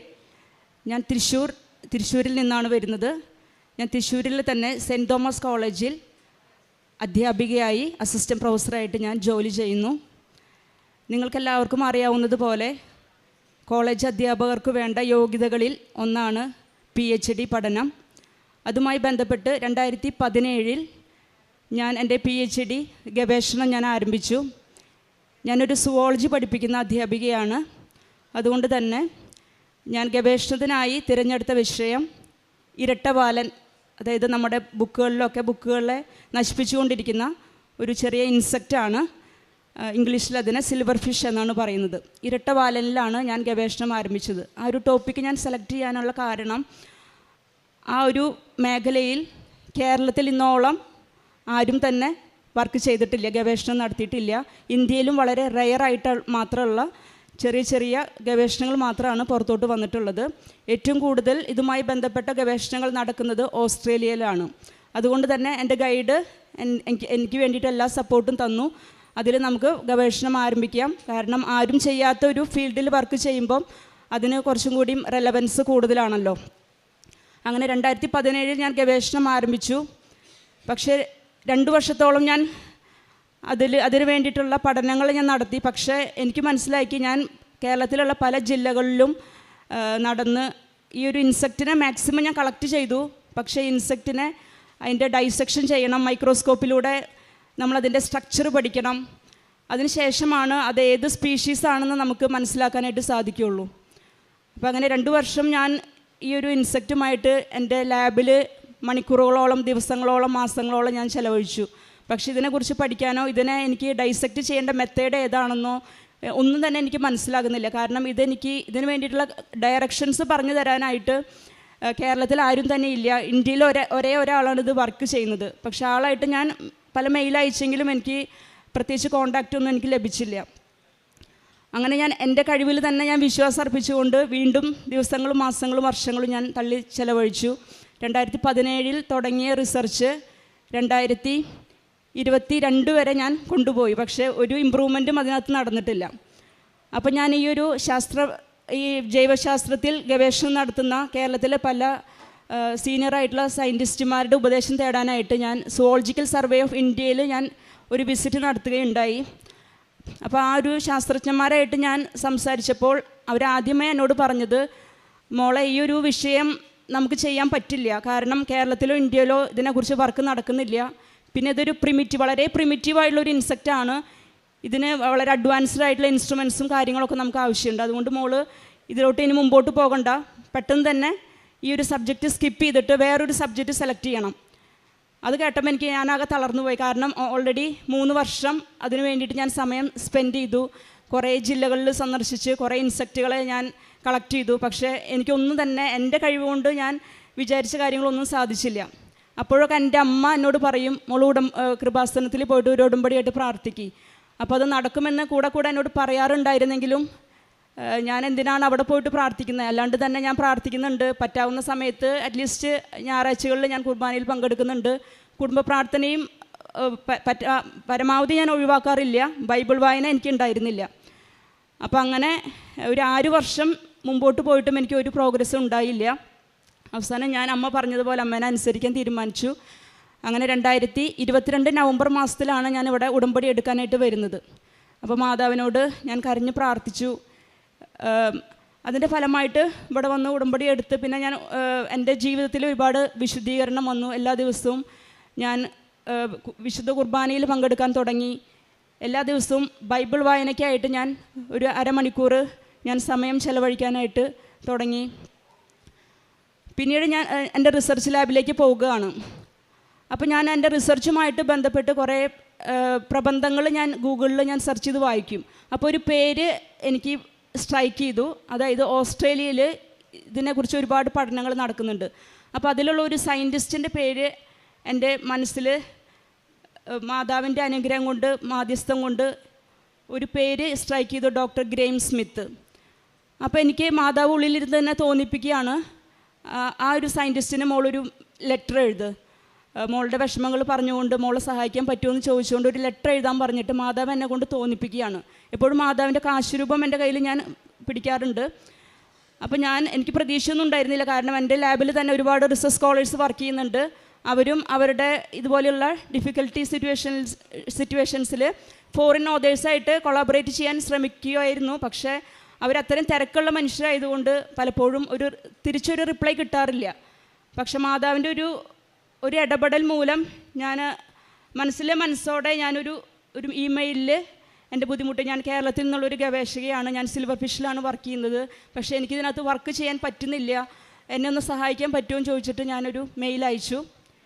വിത്തിൻ 20 മിനിറ്റ്സിനുള്ളിൽ വലിയൊരു ലെറ്ററാണ് എനിക്ക് തിരിച്ചു വന്നത്. അപ്പോൾ സാറിന് ഭയങ്കര സന്തോഷമായി. കാരണം ഈ ഒരു ഫീൽഡിൽ വർക്ക് ചെയ്യാനായിട്ട് ആരും മുമ്പോട്ട് വരുന്നില്ല. കാരണം അത്രയും ഡിഫിക്കൽട്ടായിട്ടുള്ളൊരു മേഖലയാണത്. സിൽവർ ഫിഷിനെ കുറിച്ച് പഠിക്കാനായിട്ട് മുമ്പോട്ട് വരാത്തതും അതിൻ്റെ അത്രയും ഡിഫിക്കൽട്ട് സ്ട്രക്ചർ ആയതുകൊണ്ടാണ്. അപ്പോൾ സാർ എല്ലാ ഹെൽപ്പും വാഗ്ദാനം ചെയ്തുകൊണ്ടുള്ള ഒരു ലെറ്ററാണ് എനിക്ക് അയച്ചത്. അതുമാത്രമല്ല, ഞാൻ എൻ്റെ പഠനകാലത്ത് ഈ ഒരു 6 വർഷം കൊണ്ട് പല പേപ്പേഴ്സ് ഞാൻ ഡൗൺലോഡ് ചെയ്യാൻ ശ്രമിക്കുമ്പോൾ അതെല്ലാം സ്പാനിഷിലും ലാറ്റിൻ ലാംഗ്വേജസിലൊക്കെയാണ് ഫോറിൻ ഓതേഴ്സ് അത് എഴുതിയിരിക്കുന്നത്. അതൊന്നും ഡൗൺലോഡബിൾ ഫോർമാറ്റിലല്ല. ഡൗൺലോഡ് ചെയ്താലേ എനിക്കിത് വായിക്കാൻ പറ്റില്ല. അതുകൊണ്ട് തന്നെ എൻ്റെ ബേസിക് ആയിട്ടുള്ള സ്റ്റഡീസ് എനിക്ക് ഇമ്പോസിബിൾ ആയിരുന്നു. അപ്പോൾ ഈ ഒരു വ്യക്തിയായിട്ട് പരിചയപ്പെട്ടപ്പോൾ ഈ വ്യക്തിയിലൂടെ വീണ്ടും മാതാവ് ഇടപെടുകയാണ്. മാതാവ് എന്താണ് ചെയ്തതെന്ന് വെച്ച് കഴിഞ്ഞാൽ, ഈ വ്യക്തി ഈ ഒരു ഇംഗ്ലീഷ് സ്പാനിഷിലും ലാറ്റിൻസിലും ഉള്ള ഈ ഒരു ലെറ്റേഴ്സ് എല്ലാം, ഈ പഠനങ്ങളെല്ലാം എനിക്ക് വേണ്ടിയിട്ട് ഇംഗ്ലീഷിലോട്ട് ട്രാൻസ്ലേറ്റ് ചെയ്ത് അതെല്ലാം ഒരു പെൻ ഡ്രൈവിലാക്കി എനിക്കത് അയച്ചു തന്നു. ഞാൻ തീർച്ചയായിട്ടും വിശ്വസിക്കുന്നു അത് ദൈവം, മാതാവ് എവിടെയോ ഇരുന്നിട്ട് എനിക്ക് വേണ്ടിയിട്ട് ആ ഒരു ശാസ്ത്രജ്ഞന്മാരിലൂടെ വർക്ക് ചെയ്തതാണ്. കാരണം ഒരിക്കലും ഒരു സീനിയറായിട്ടുള്ള ഒരു ശാസ്ത്രജ്ഞന്മാർ ഒരിക്കലും ഇത്രയും എഫേർട്ട് എടുക്കില്ല. അവരെനിക്ക് കുറേ ഹാർഡ് കോപ്പീസും പെൻ ഡ്രൈവും ഒക്കെ ആക്കി എനിക്ക് അയച്ചു തന്നു. അപ്പോൾ അവർ കുറേ ഡയറക്ഷൻസ് പറഞ്ഞു തന്നു, ഡൈസെക്റ്റ് ചെയ്യുമ്പോൾ ശ്രദ്ധിക്കേണ്ട കാര്യങ്ങൾ എല്ലാം എനിക്ക് പറഞ്ഞു തന്നു. അപ്പോൾ ഞാൻ വീണ്ടും പ്രതീക്ഷയോടുകൂടി, മാതാവിൻ്റെ കാശുരൂപം എപ്പോഴും എൻ്റെ കയ്യിലുണ്ട്, ഞാൻ പ്രാർത്ഥിക്കും. പ്രതീക്ഷയോടുകൂടി ഞാൻ മൈക്രോസ്കോപ്പിന് മുമ്പിൽ എത്തുകയാണ്. വീണ്ടും അവർ പറഞ്ഞ നിർദ്ദേശം അനുസരിച്ച് മൈക്രോസ്കോപ്പിലൂടെ ഇതിനെ ഞാൻ ഡൈസെക്റ്റ് ചെയ്യാൻ ശ്രമിക്കുകയാണ്. പക്ഷേ വീണ്ടും എനിക്ക് എൻ്റെ കണ്ണുകൾ കൊണ്ട് പല സ്ട്രക്ചേഴ്സും കാണാനായിട്ട് പറ്റുന്നില്ല. വീണ്ടും ഞാൻ ഭയങ്കര നിരാശയായി. വീണ്ടും ഞാൻ അപ്പോഴൊക്കെ ഞാൻ ബൈബിളാണ് ഞാൻ ഡിപ്പെൻഡ് ചെയ്യുക. അപ്പോൾ കുറച്ചും കൂടി ഞാൻ ബൈബിളിലോട്ട് കുറച്ചും കൂടി ആഴപ്പെട്ടു. കാരണം മനുഷ്യരോട് പറഞ്ഞു കഴിഞ്ഞാൽ അത് ആർക്കും മനസ്സിലാവില്ല. ആരോടൊക്കെ പറഞ്ഞു കഴിഞ്ഞാലും അവർ എന്നോട് തിരിച്ചു പറയുക, എൻ്റെ മോളെന്ന് വെച്ചാൽ തീരെ പറ്റുന്നില്ലെങ്കിൽ അത് സ്കിപ്പ് ചെയ്തോ, എന്തായാലും ഒരു 3-4 വർഷം നമുക്ക് മിസ്സായി, സാരില്ല, ഇനി നമുക്ക് സമയമുണ്ട്, ഒരു പുതിയ ടോപ്പിക് എടുത്തോ, എന്നിട്ട് അതിൽ നമുക്ക് സ്റ്റാർട്ട് ചെയ്യാം. അങ്ങനെ ഒരു ആൻസർ മാത്രമാണ് എനിക്ക് തിരിച്ച് കിട്ടുക. അപ്പോൾ ഞാൻ കൂടുതലും ബൈബിൾ വായനയിലോട്ട് കടക്കാനായിട്ട് തുടങ്ങി. അപ്പോൾ എൻ്റെ റിസർച്ച് ലാബിൽ ഞാൻ എൻ്റെ ബൈബിൾ കൊണ്ടുവയ്ക്കും. എന്നിട്ട് എനിക്ക് ഡൈസെക്റ്റ് ചെയ്യാനായിട്ട് ഞാൻ ശ്രമിക്കും. സ്ട്രക്ചേഴ്സ് ഒന്നും തന്നെ എനിക്ക് മനസ്സിലാവുന്നില്ല, എൻ്റെ കണ്ണുകൾ കൊണ്ട് എനിക്കൊന്നും മനസ്സിലാകുന്നില്ല. ഞാൻ ബൈബിൾ തുറന്ന് വായിക്കും. അങ്ങനെ വായിച്ചപ്പം എനിക്ക് കിട്ടിയൊരു വചനം ഇതായിരുന്നു. പ്രഭാഷകൻ്റെ പുസ്തകത്തിൽ അധ്യായം 23 വാക്യങ്ങൾ 19-ാം തിരുവചനം, കർത്താവിൻ്റെ കണ്ണുകൾ സൂര്യനേക്കാൾ 10,000 മടങ്ങ് പ്രകാശമുള്ളതാണ്. അപ്പോൾ അത് എനിക്ക് തന്നൊരു വചനമായിട്ട്, കാരണം എൻ്റെ കണ്ണുകൾ കൊണ്ട് കാണാൻ പറ്റാത്തൊരു കാര്യം ദൈവത്തിൻ്റെ കണ്ണുകൾ കൊണ്ട്, കാരണം ആ മൈക്രോസ്കോപ്പ് നമുക്കറിയാം ചെറിയ വസ്തുക്കളെ ഒരുപാട് വലുതാക്കി കാണിക്കുന്ന ഒരു ഇൻസ്ട്രുമെൻ്റാണ് മൈക്രോസ്കോപ്പ്. പക്ഷെ അതിനേക്കാളും പ്രകാശവും വ്യക്തതയുമുള്ള എൻ്റെ കർത്താവിൻ്റെ കണ്ണുകൾ വെച്ചുകൊണ്ട് എനിക്ക് ആ ഒരു സ്ട്രക്ചേഴ്സ് പഠിക്കാൻ പറ്റും എന്ന് ഞാൻ പൂർണ്ണമായിട്ട് വിശ്വസിച്ചു. എല്ലാ ദിവസവും പിറ്റേ ദിവസം മുതൽ ഞാൻ ഡിസെക്ഷനിലേക്ക് വേണ്ടിയിട്ട് വരുമ്പം ഈ ഒരു വചനം, ഒരു നോട്ട്ബുക്ക് ഞാൻ കീപ്പ് ചെയ്ത് ഈ ഒരു വചനം 10 തവണ ഞാൻ എഴുതും. എന്നിട്ട് ഞാൻ പ്രാർത്ഥിക്കും, മാതാവേ, എൻ്റെ ഈശോയെ, എൻ്റെ ഈശോ എന്നിലൂടെ ഈശോയുടെ കണ്ണുകൾ പ്രവർത്തിക്കണമേ, ഈ ഒരു സ്ട്രക്ചർ പഠിക്കാനായിട്ടുള്ള ബോധ്യം എനിക്ക് മനസ്സിലാക്കി തരണമേ എന്ന് ഞാൻ പ്രാർത്ഥിച്ചുകൊണ്ടാണ് ഞാൻ ഡിസെക്ഷനിലോട്ട് ഇരിക്കുന്നത്. പിന്നീട് എനിക്ക് ആ ഒരു ഡിസെക്ഷൻ പ്രോസസ്സ് വളരെ സിമ്പിളായി തോന്നി. എനിക്ക് പരിചയമില്ലാതിരുന്ന പല സ്ട്രക്ചേഴ്സും എനിക്ക് വളരെ ഈസി ആയിട്ട് എൻ്റെ കർത്താവിൻ്റെ കണ്ണുകളിലൂടെ എനിക്ക് പഠിക്കാനായിട്ട് സാധിച്ചു. അപ്പോൾ ഞാനിവിടെ സാക്ഷ്യപ്പെടുത്തുമ്പോൾ 6 വർഷം കൊണ്ട് എനിക്ക് സാധിക്കാതിരുന്ന എൻ്റെ പഠനം 2 വർഷം കൊണ്ട്, 2022-ലാണ് ഞാൻ ഉടമ്പടി എടുക്കുന്നത്. 2022 നവംബർ മാസത്തിലാണ് എൻ്റെ ഗവേഷണം പൂർത്തിയാക്കി. മിനിഞ്ഞാന്ന്, അതായത് 15-ാം തീയതി, ഡിസംബർ 15-ാം തീയതി 2025 ഡിസംബർ 15-ാം തീയതിയാണ് എക്സാമിനേഴ്സ് ഒഫീഷ്യൽസൊക്കെ വന്നിട്ട് എൻ്റെ ഗവേഷണം അവർ പഠിച്ച് എനിക്ക് ഡോക്ടറേറ്റ് തരികയുണ്ടായി. ഇപ്പോൾ ഞാൻ ഷീബ റാഫേലല്ല നിങ്ങളുടെ മുമ്പിൽ ഇപ്പോൾ ഇവിടെ ഞാൻ നിൽക്കുന്നത്, ഡോക്ടർ ഷീബ റാഫേലായിട്ടാണ് ഞാൻ നിൽക്കുന്നത്. എൻ്റെ പഠനത്തിലൂടെ കേരളത്തിന്, ലോകത്തിന് തന്നെ കർത്താവിൻ്റെ സൃഷ്ടി എന്ന് പറയുന്നത് അത്രയും സങ്കീർണമാണ്. അപ്പോൾ ഞാൻ ദൈവത്തിന് വീണ്ടും നന്ദി പറയാണ്. ആ ഒരു സൃഷ്ടിയുടെ ചെറിയൊരു കണ്ണിക മാത്രമാണ് ഞാൻ പഠിച്ചത്. ആ ഒരു കണ്ണിക പഠിക്കാനായിട്ട് ഞാൻ ദീർഘമായിട്ടുള്ള 8 വർഷങ്ങളാണ് എടുത്തത്. അത് എൻ്റെ ഒരു കഴിവ് കൊണ്ട് ഞാൻ 6 വർഷം ഞാൻ വേസ്റ്റ് ചെയ്തു. പക്ഷെ ദൈവത്തിൻ്റെ കഴിവിൽ ഞാൻ ആശ്രയിച്ചപ്പോൾ അത്രയും സ്പീഡപ്പാക്കിയിട്ട് എൻ്റെ ഒരു ഗവേഷണം, എൻ്റെ പ്രബന്ധത്തിൽ 6 ചാപ്റ്റേഴ്സാണുള്ളത്. ഈ ഒരു 6 ചാപ്റ്റേഴ്സ് എനിക്കൊരു 2 വർഷം കൊണ്ട് എഴുതി തീർക്കാൻ സാധിച്ചു. അതുമാത്രമല്ല, ലോകത്തിന് അജ്ഞാതമായിട്ടുള്ള 2 പുതിയ സ്പീഷീസുകളെ എനിക്ക് ലോകത്തിന് റിപ്പോർട്ട് ചെയ്യാൻ പറ്റി. ഞാൻ റിപ്പോർട്ട് ചെയ്തിട്ടുള്ള 5 സ്പീഷീസും കേരളത്തിന് പുതിയതാണ്. കാരണം കേരളത്തിൽ 0 റിപ്പോർട്ടാണ്. എൻ്റെ ഗവേഷണത്തിന് മുമ്പ് കേരളത്തിൽ 0 റിപ്പോർട്ടായിരുന്നു. എൻ്റെ ഗവേഷണത്തിന് ശേഷം 5 സ്പീഷീസ് ഞാൻ റിപ്പോർട്ട് ചെയ്തതിൽ 5ഉം കേരളത്തിന് പുതിയതാണ്. അതിൽ 2 എണ്ണം ലോകത്തിന് തന്നെ എനിക്ക് സമ്മാനമായിട്ട് കൊടുക്കാനായിട്ട് പറ്റി. അത് എൻ്റെ മാതാവിൻ്റെയും എൻ്റെ പൊന്നു തമ്പുരാൻ്റെയും സാന്നിധ്യം കൊണ്ടും സഹായം കൊണ്ടും മാത്രമാണെന്ന് ഞാൻ ഉറച്ച് വിശ്വസിക്കുന്നു. അതുമാത്രമല്ല, എൻ്റെ ഓപ്പൺ ഡിഫൻസ് മിനിഞ്ഞാന്നായിരുന്നു. അപ്പോൾ ഞാനൊരു അധ്യാപികയാണെങ്കിലും ഒഫീഷ്യൽസൊക്കെ എൻ്റെ മുമ്പിൽ ഇങ്ങനെ വന്നിരിക്കുമ്പോൾ എനിക്ക് ഭയങ്കര ടെൻഷനാണ്. അപ്പോൾ എനിക്കും എൻ്റെ ഗൈഡിനും ഉണ്ടായിരുന്നൊരു ടെൻഷൻ. നന്നായിട്ട് തന്നെ ഗവേഷണം പൂർത്തിയാക്കാൻ പറ്റിയിട്ടുണ്ട്. പക്ഷേ അത് നല്ല രീതിയിൽ ഒരു ക്രൗഡിൻ്റെ മുമ്പിൽ ഷീബയ്ക്ക് പ്രസൻറ്റ് ചെയ്യാൻ പറ്റുമോ എന്നുള്ളത് എൻ്റെ ഗൈഡിന് ഭയങ്കര ഒരു ടെൻഷനുള്ള കാര്യമായിരുന്നു. പക്ഷെ അപ്പോഴും ഞാൻ എൻ്റെ കാശുരൂപം മുറുകെ പിടിച്ചുകൊണ്ടാണ് ആ സ്റ്റേജിൽ കയറുന്ന വരയ്ക്കും എനിക്ക് ഭയങ്കര ടെൻഷൻ ഉണ്ടായിരുന്നു. ഈ കാശുരൂപം പിടിച്ച് ഞാൻ ആ സ്റ്റേജിലേക്ക് എൻ്റെ പ്രബന്ധം അവതരിപ്പിക്കാനായിട്ട് കയറിയപ്പോൾ എനിക്ക് നന്നായിട്ട് ഫീൽ ചെയ്തു. ഒരു ആത്മാവിൻ്റെ അരൂപി എൻ്റെ മേൽ നിറഞ്ഞു നിൽക്കുന്നതായിട്ട് ഒരു ഫീലിംഗ് എനിക്ക് നന്നായിട്ടുണ്ടായി. വളരെ കൂളായിട്ട് എനിക്ക് അവർ ചോദിച്ച ക്വസ്റ്റ്യൻസ് എല്ലാം വളരെ നന്നായിട്ട് എനിക്ക് ആൻസർ ചെയ്യാൻ പറ്റി. എൻ്റെ ഡിസ്കവറീസ് എല്ലാം ആ ഒരു ക്രൗഡിൻ്റെ മുമ്പിൽ വളരെ സ്മൂത്തായിട്ട് എനിക്ക് പ്രസൻറ്റ് ചെയ്യാനായിട്ടും സാധിച്ചു. എന്നെ ഈ ഒരു നിലയിലേക്ക് ഉയർത്തിയ എൻ്റെ തമ്പുരാന് എനിക്ക് വേണ്ടി മാധ്യസ്ഥം അപേക്ഷിച്ച പരിശുദ്ധ അമ്മയ്ക്ക് 1000 നന്ദി പറയുന്നു. രണ്ടാമതായിട്ട് എൻ്റെ ജീവിതത്തിൽ വന്നിട്ടുള്ള ഒരു നവീകരണമാണ്, ജീവിത നവീകരണമാണ്. ഞാൻ നിങ്ങളോട് നേരത്തെ പറഞ്ഞിട്ടുള്ളത് പോലെ ഞാൻ ഈ ഉടമ്പടി എടുക്കുന്നതിന് മുമ്പ് ഞാൻ പ്രാർത്ഥിക്കും. അതിനുവേണ്ടി പക്ഷേ ഞാൻ സമയമൊന്നും സ്പെൻഡ് ചെയ്യാറില്ല. സമയം കിട്ടുമ്പോൾ മിക്കവാറും സൺഡേസ് മാത്രമാണ് ഞാൻ കുർബാനയ്ക്ക് പോകാറുള്ളൂ. ബൈബിൾ വായന തീരെയില്ല. കുടുംബ പ്രാർത്ഥനയുടെ സമയത്ത് വായിക്കുന്ന 2-3 മിനിറ്റ് ആ ഒരു ബൈബിൾ റീഡിങ് മാത്രമാണ് ഉണ്ടായിരുന്നത്. പക്ഷേ അതിനുശേഷം ഇപ്പോൾ ഞാൻ എല്ലാ ദിവസവും വിശുദ്ധ കുർബാനയിൽ പങ്കെടുക്കും. അപ്പോഴാണ് എനിക്ക് മനസ്സിലായത് എൻ്റെ തൃശ്ശൂർ ഇത്ര അധികം പള്ളികളുണ്ടോ എന്നുള്ളത് മനസ്സിലായത് ഇപ്പോഴാണ്. കാരണം എനിക്ക് എല്ലാ ദിവസവും നമ്മൾ ഭക്ഷണം കഴിക്കുന്ന പോലെ എനിക്ക് വിശുദ്ധ കുർബാനയിൽ പങ്കെടുത്തില്ലെങ്കിൽ എനിക്ക് എന്തോ ഒരു ഭയങ്കര ഒരു ഫീലിംഗ് ആണ്. ആ ഒരു ദിവസം എനിക്ക് ഇൻകംപ്ലീറ്റ് ആയ ഒരു ഫീലിംഗ് ആണ്. അതുകൊണ്ട് തന്നെ എല്ലാ പള്ളികളിലെയും ടൈമിങ്സൊക്കെ ഞാൻ കൃത്യമായിട്ട് മനസ്സിലാക്കി വെച്ച് എനിക്കൊരു ടൈം ശരിയായിട്ടില്ലെങ്കിൽ അടുത്ത ടൈമിലോട്ട് ഞാൻ കടന്ന് ഏതെങ്കിലും ഒരു പള്ളിയിൽ പോയിട്ട് ഞാൻ വിശുദ്ധ ബലി അർപ്പിക്കും. എന്തൊക്കെ ബുദ്ധിമുട്ടുകളുണ്ടായാലും അതുവരെ എനിക്ക് സമയമില്ല. എനിക്ക് കുമ്പസാരിക്കാൻ സമയമില്ല, എനിക്ക് വിശുദ്ധ കുർബാനയിൽ പങ്കെടുക്കാൻ സമയമില്ല. അപ്പോൾ എപ്പോഴും എനിക്ക് ജോലി തിരക്കാണ്. ഇപ്പോഴും എനിക്ക് ജോലി തിരക്കുണ്ട്. ഞാൻ ഗവേഷണം ചെയ്യുന്നുണ്ട്, കുട്ടികളെ പഠിപ്പിക്കുന്നുണ്ട്, എനിക്ക് 2 മക്കളുണ്ട്, വീട്ടിലെ കാര്യങ്ങൾ നോക്കണം. പക്ഷേ ഈ ജോലി തിരക്കിനിടയിലും എനിക്കിപ്പോൾ സമയം കിട്ടുന്നുണ്ട്. അപ്പോൾ ആ ദൈവത്തോട് കൂടിയായിരിക്കുമ്പം എനിക്ക് ലഭിക്കുന്ന ഒരു മാനസികമായിട്ടൊരു സന്തോഷം എനിക്ക് ആരോടും പറഞ്ഞറിയിക്കാൻ പറ്റില്ല. അപ്പോൾ ദൈവത്തിന്, മാധവന് ഒത്തിരി നന്ദി പറഞ്ഞുകൊണ്ട് എനിക്ക് ഈ ദൈവത്തിൻ്റെ സ്നേഹത്തിൽ ഞാൻ എത്ര വളർന്നു വന്നാലും ദൈവത്തിൻ്റെ സ്നേഹത്തിൽ എന്നെ തുടർന്ന് കൊണ്ടുപോകണമേ എന്ന് ഞാൻ അപേക്ഷിച്ചുകൊണ്ട് ഞാൻ നിർത്തുന്നു. നന്ദി. കാരുണ്യ പ്രവർത്തികൾ ഞാനൊരു ടീച്ചിങ് ഫീൽഡിലായിരുന്നതുകൊണ്ട് തന്നെ എനിക്ക് മറ്റ് സ്ഥലങ്ങളിലോട്ട് പോയിട്ട് എനിക്ക് രോഗികളെ കാണേണ്ട ആവശ്യമില്ല. പലപ്പോഴും എൻ്റെ സ്റ്റുഡൻസുമായി ബന്ധപ്പെട്ട പല വ്യക്തികളും എന്നെ ഇങ്ങോട്ട് പലപ്പോഴും അപ്രോച്ച് ചെയ്യാറുണ്ട്. അപ്പോൾ എന്നെക്കൊണ്ട് പറ്റുന്ന രീതിയിലുള്ള സാമ്പത്തികമായിട്ടുള്ള പല കാര്യങ്ങളും ഞാൻ ചെയ്തു കൊടുക്കാറുണ്ട്. സ്റ്റുഡൻസിനെ ആയാലും എനിക്ക് പറ്റുന്ന രീതിയിൽ വീക്കായിട്ടുള്ള കുട്ടികളെ ഞാൻ അവർക്ക് വേണ്ട ഡയറക്ഷൻസ് കൊടുക്കും. അപ്പോൾ അവരെ എന്നോടൊപ്പം ചേർത്ത് നിർത്താനായിട്ട് ഞാനെപ്പോഴും ഞാൻ ശ്രമിക്കാറുണ്ട്. പിന്നെ ബൈബിൾ വായന ഞാൻ എല്ലാ ദിവസവും ബൈബിൾ വായിക്കാനായിട്ട് ഞാൻ ശ്രമിക്കാറുണ്ട്.